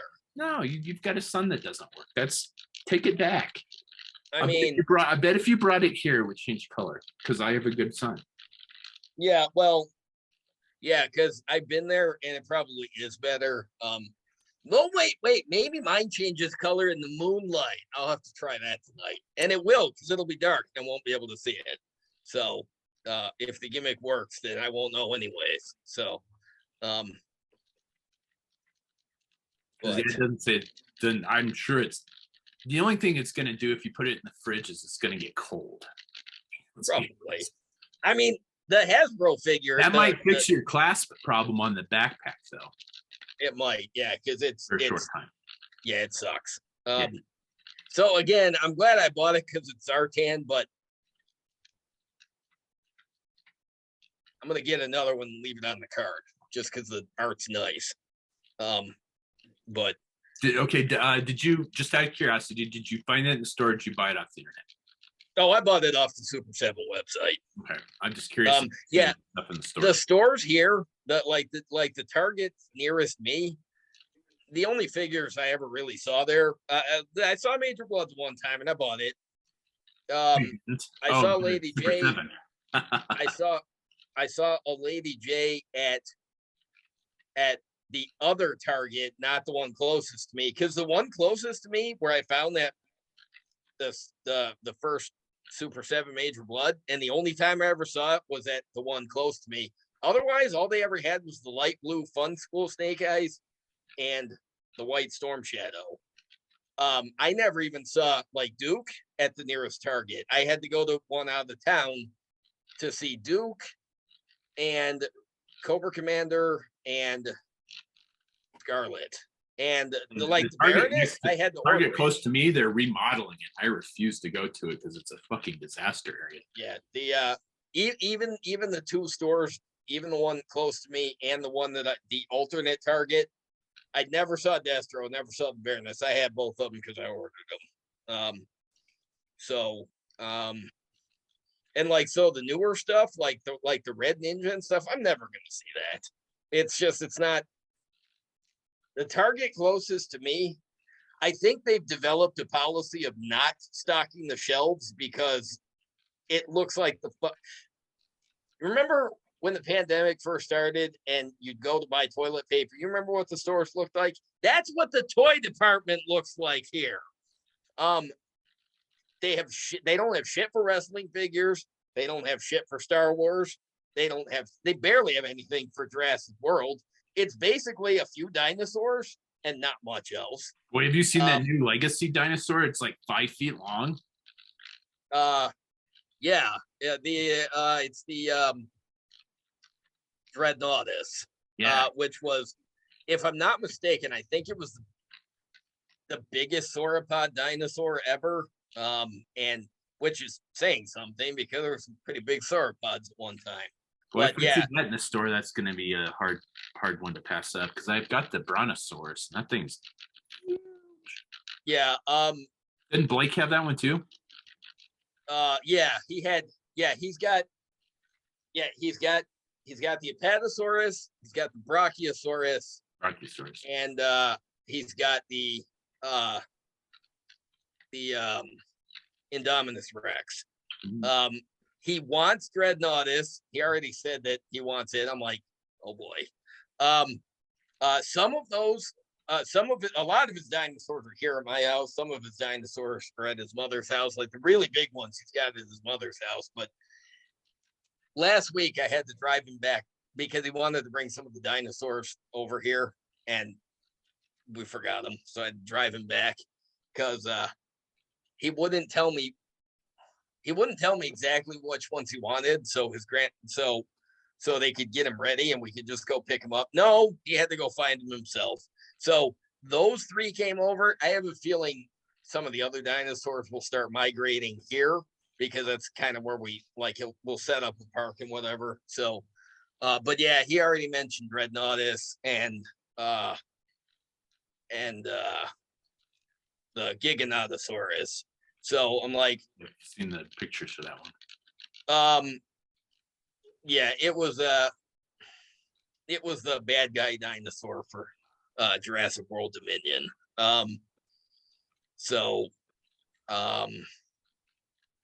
Yeah, he's basically, when I was a kid, I wanted dinosaur toys. You know, all we had were those shitty plastic ones from like the dollar store. And even when I was a teenager, I'd see Jurassic Park and the Lost World Jurassic Park and Kenner had some Jurassic Park toys out. They did. There were some, but they weren't made nearly with the attention to detail that Mattel puts into these. And I am absolutely blown away. Yeah, I was just going to say that. By the variety. Like mind blown. Mattel and detail are not two words I use in the same sentence, except for lack of. Yeah, but their dinosaurs. They've got except for their 6-inch figures. Their 6-inch figures are really nice. Yes, because I have their 6-inch Amber collection. Ray Arnold from Jurassic Park. Of course I do it. Samuel L. Jackson. He's my favorite actor. And it looks just like him, but. Their dinosaurs for Jurassic World, I can't keep up with the number of releases they have. No, the variety of different dinosaurs they've put out. While they do put out multiple Raptors and multiple T-Rexes, of course they do. Those are the ones everybody wants. Everybody recognizes them. But the sheer number of obscure, crazy dinosaurs that have been discovered in the last 30 years and categorized, some of these dinosaurs that they're putting out, they don't even have archaeologists. Not archaeologists. Anthropologists. Brain fart. Paleontologists. Paleontologists. There we go. Some of these dinosaurs don't even have complete skeletons that they've uncovered, but they've uncovered enough of them to realize that nope, it's not the same dinosaurs we've already discovered. Holy shit. The variety of dinosaurs that used to exist on this planet and now exist in the Mattel Jurassic line is mind-blowing. It is. If I see that at Target, it is going to be it'll be hard to pass up because it has a sound chip that goes in it too. Oh, I didn't something. Know I was just looking at most of them do have sound, or half of them do have sound chips, but what they don't have is volume control on them. One of the ones that I ordered from Amazon, the Iguanodon is one of my all-time favorite dinosaurs. When I was a kid, looking at all the outdated dinosaur books that we had back in the 80s that were all published in the 50s. Yeah. So there was nothing scientific in there. I mean, it was scientific at the time, but it turns out, no, they were wrong about everything. But when I was a kid, I loved the Iguanodon, and all the dinosaur books had that one. And I always wanted a toy. Well, Jurassic World, they put out a toy. Here's an Iguanodon. Well, I ordered it from Amazon, pre-ordered it from Amazon, got it in the mail, because like I pre-ordered it, and like 2 weeks later, they're like, it's in stock, we're shipping it. Oh, okay, that was fast. That was a month before the projected release, but okay. Well, I didn't realize that it was going to make noise, and I went to pick the box up off the porch, and I put it down in the living room, and the box roared at me, and I'm like, Iguanodon must have a sound chip in it. Oh, okay. Man, that would freak my dogs out. I don't know what the fuck they do. That's when I realized that those things, they don't have volume controls, because the box was packed up and I heard it loud and clear, and I'm like, oh, they should put volume control on those. But once I took it out and I pushed the button on it, I'm like, wow, it's like hearing it in high definition. Wow. So I wouldn't be surprised if big ones have sound chips, and they're probably even louder than that. But see, because Blake has the Apatosaurus and the Indominus, I'm glad he got them, because then I didn't have to buy them, because I was tempted to buy some of them for myself. So I scratch building is not something that I can do at all, and I still would love to make my own Dino Riders line from those.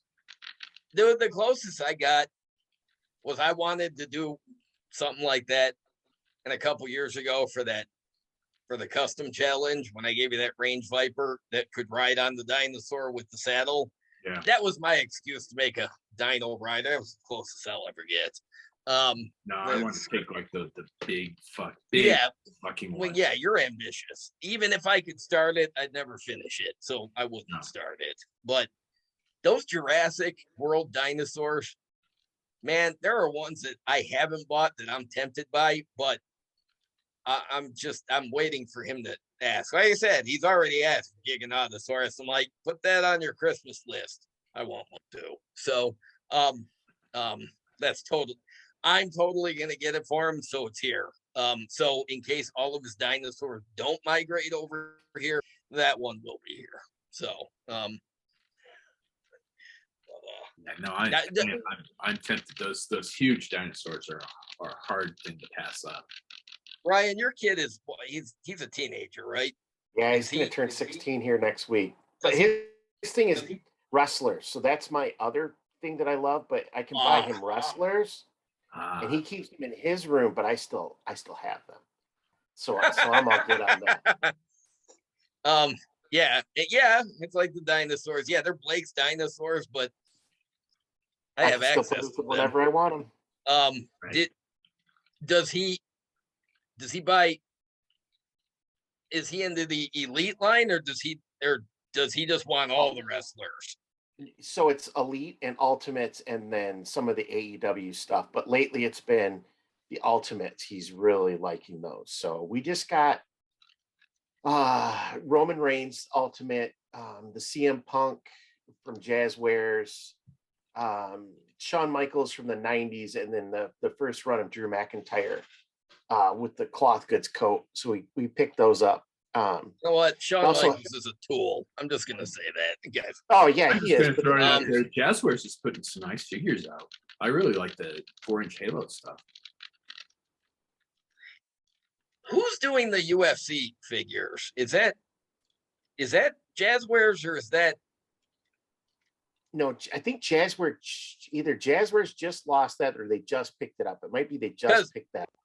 Maybe, because the last time I saw the UFC figures, they put them right next to the wrestlers in Target, and I'm like, these figures are nice. And they're itty bitty compared to the wrestlers. They're in that smaller scale.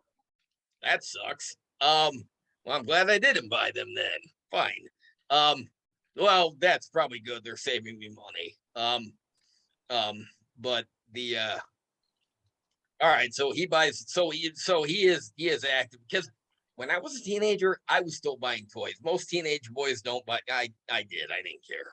So he buys the wrestling figures then. Well, I fly my freak flag, so I let people know I collect action figures. I don't hide it. I build dios, I do customs. You know, I've been on dates where I went toy shopping. We went to Target and I hit the toy shop, and I hit the toy department first. So I don't care. It's not something you should be. I don't want to say you need to hide. Be who you are, and if you like to still collect toys, then collect toys. You know? Agreed. I mean, hell, some of these are damn works of art. I mean, they're, you know, development and the everything that goes into them. I mean, they're statues. It's artwork. You know? Yeah. I have a small museum for my G.I. Joe classified, I like to say. My large museum for my toys, but yes, you do have a large museum for your toys. Most people that are going to see that there's going to be guys that are going to watch it, they're going to cream themselves. They just can you imagine being an 8-year-old kid walking into Brian's setup? No, yeah, my cousin's kid's coming out next month, and he's a huge Iron Man fan, so we're going to bring him over. And then my wife's cousin, her boy's an Iron Man fan. We're trying to get him to come over too. So you can how old are those kids? My wife's cousin's boy's 8 or 9, and then I think my cousin's kid's probably close to that. Well, no, I don't think he's that old yet. But well, like Emily's niece and nephew.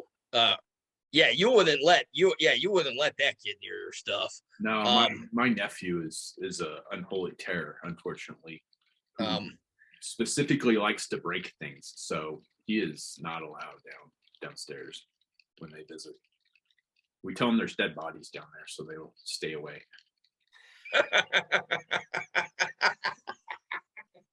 Yeah, no. What's funny is I think Dylan was, I want to say like 8 or 9, and it was a snow day from school, and he's like, "Can I take your Joe stuff outside, all your snow stuff?" And I'm like, no, you know, this is old. This is old. I don't, you know, it's, and I'm like, I can't say it's important. I'm like, you know what, go for it. He's like, well, I'll try. I won't lose anything. I'm like, you know what, eBay, I can replace it. So just go out and play. And I went out and sat with him for a little bit, and I watched him play. And then I got my big fat ass down on the ground, and we played G.I. Joes.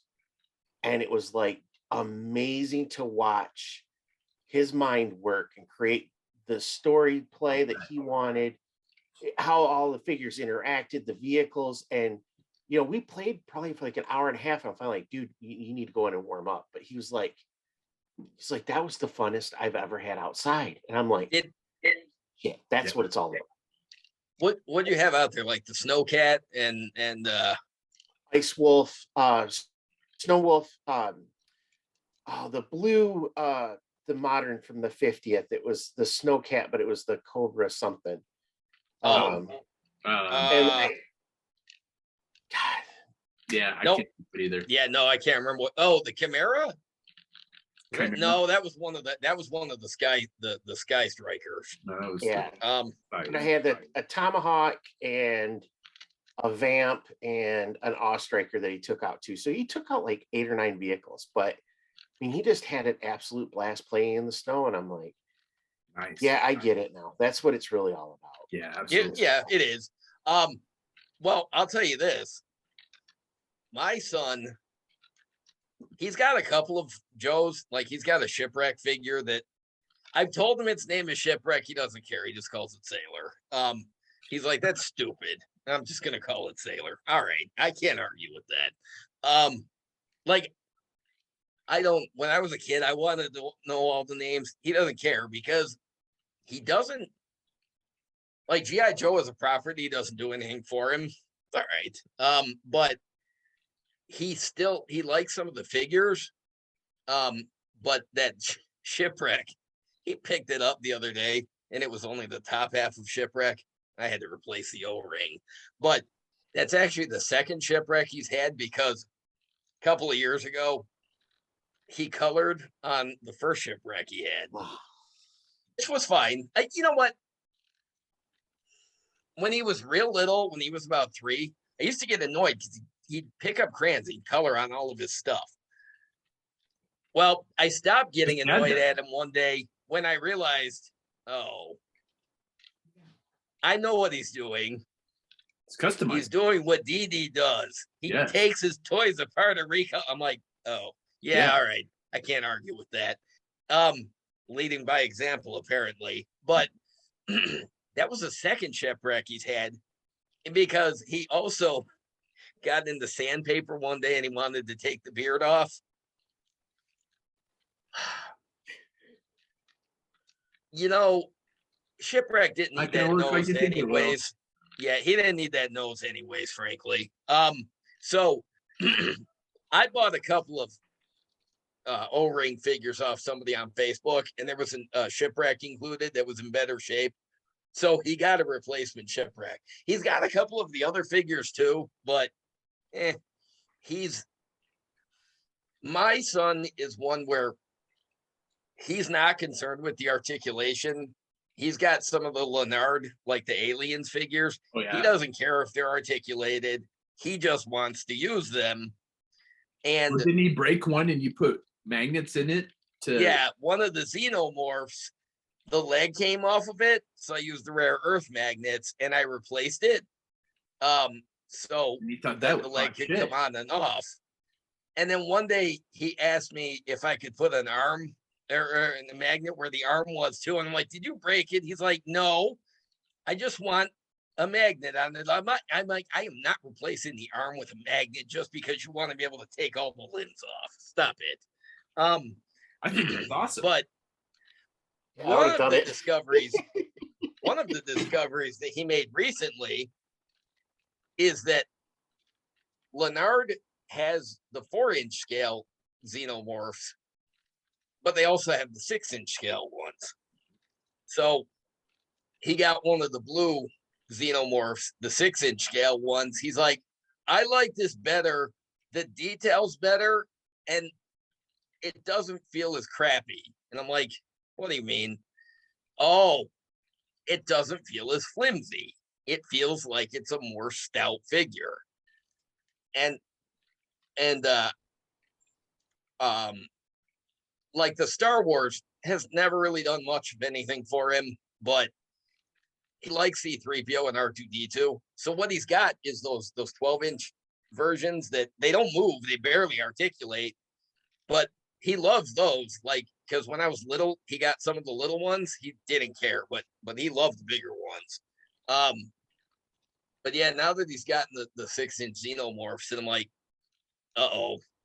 I'm like, I'm like, oh my God, we're going to end up with 2 classified shipwrecks. One of them's going to be mine, and one of them's going to be a sailor character that he's now assigned he's now assigned a whole personality to the sailor character. Like this whole, and he's got these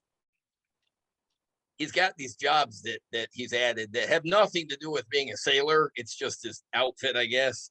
But yeah, he's got this whole world that he's built in his head, and I'm like, wow, really is my kid. Even if he wasn't a spitting image of me, tree on that one. Yeah, even if he didn't already look like the spitting image of me, to hear him talk about the imagination, how things work in his imagination, I'm like, yep, must be what I sounded like to my parents when I talked to him about this stuff. So Emily mentioned that the other day. She's like, oh my God, he looks just like JD. And I'm like, I know, that poor kid. He really does. He really does.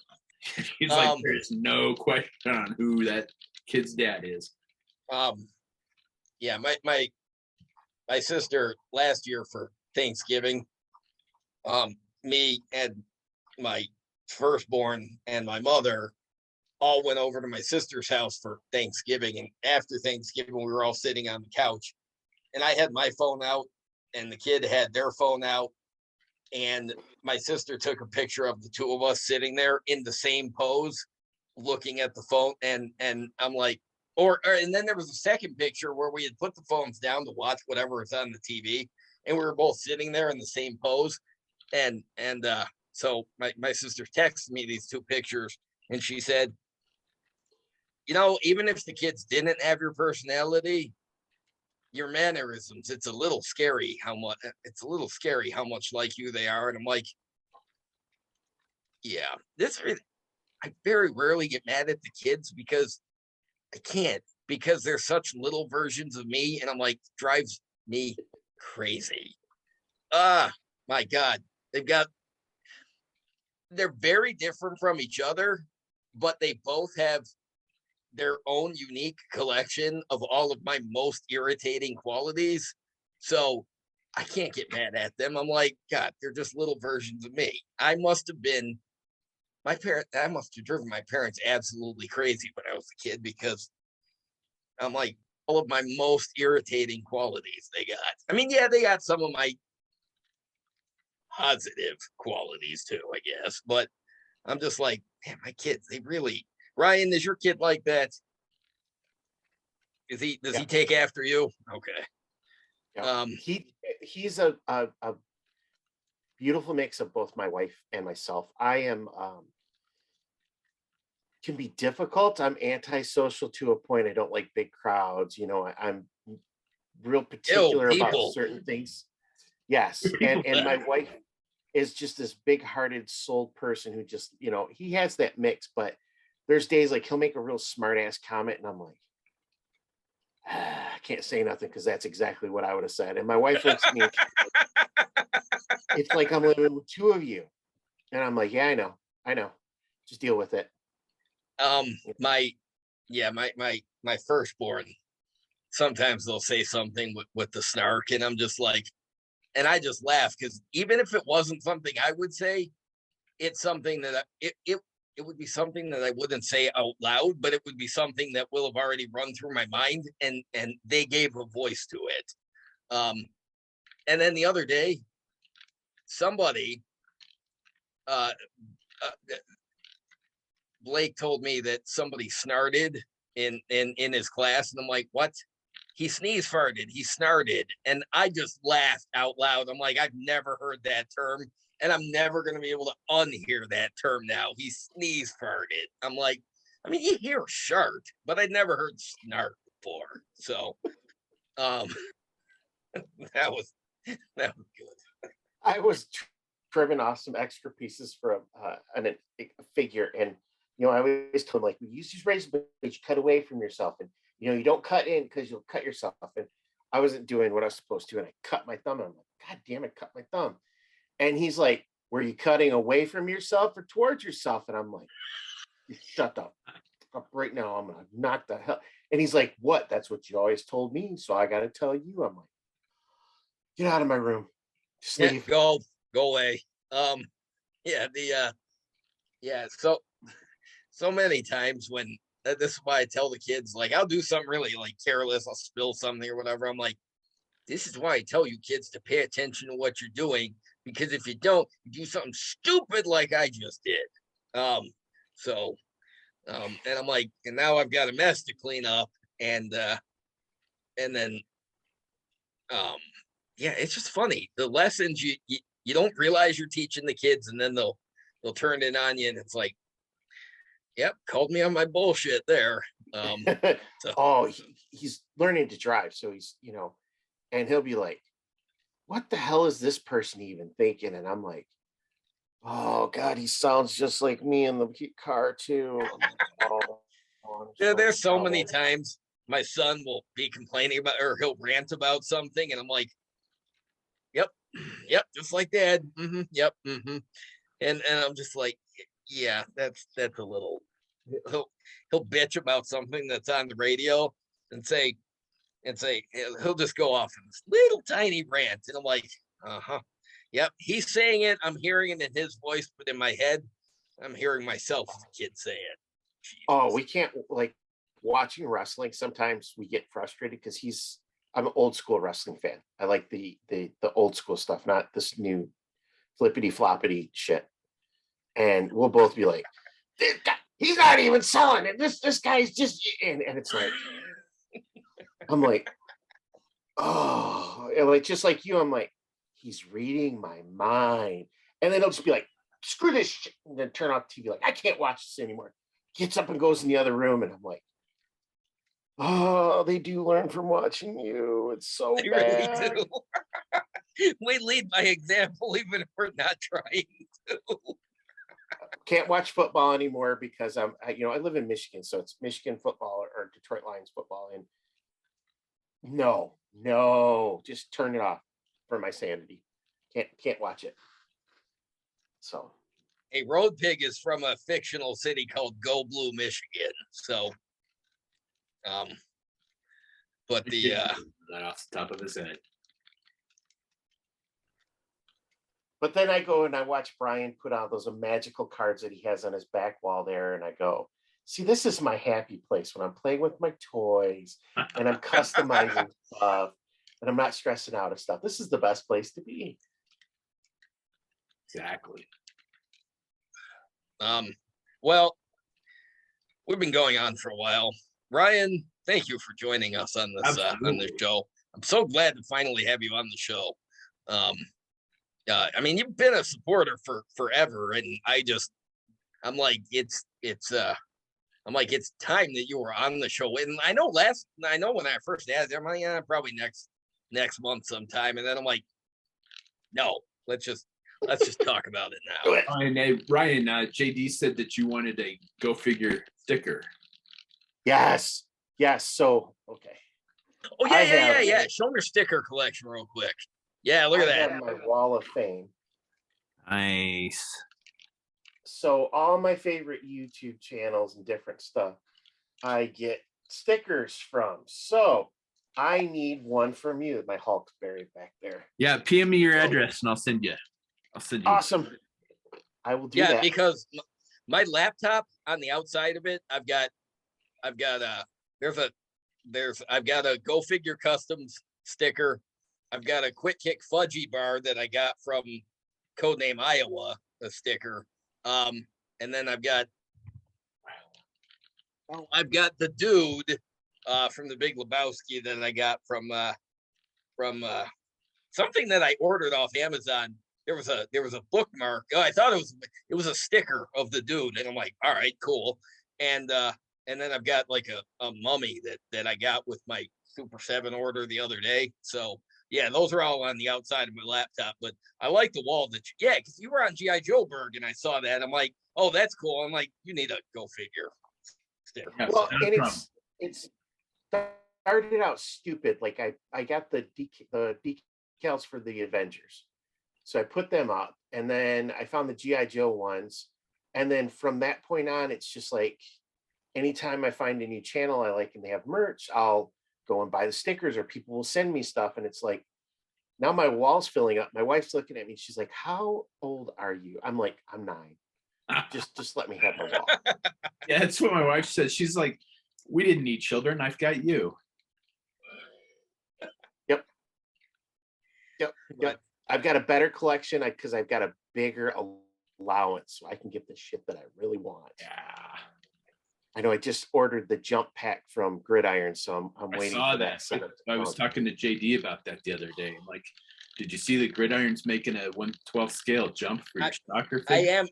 I am gonna have to get one for Stalker. I'll get one probably in a couple of months when I get Stalker, because I'm gonna Stalker needs his jump pack. So all right, we are rapidly running out of time for this last thing, so I'm gonna wrap it up before it quits. But yeah, Ryan, thanks. It was nice talking to you. I love talking to you guys. You guys do great work, so thank you for having me on. We'll get you back on the show at some point. So. Absolutely. Well, and I'm hoping I can bring you on the island too. So absolutely. Yeah. Oh yeah, I'd be happy to join that. Yeah, absolutely. Talk about some obscure characters. Yeah, absolutely. That'd be fantastic. So, as always, please do that fun social media stuff. Like, share, subscribe, comment below, and stay tuned. We have the 2 more of the unique, spin-off shows planned for the Hiss Tank and Firefly with guests Articulated Chad and Kara Customs. And yeah, since we're back, I know the next episode, JD and I are going to plan on talking about the 1988, 1999 G.I. Joe 3-packs. That's not something that we've ever discussed on the show before. But until then, thanks for watching.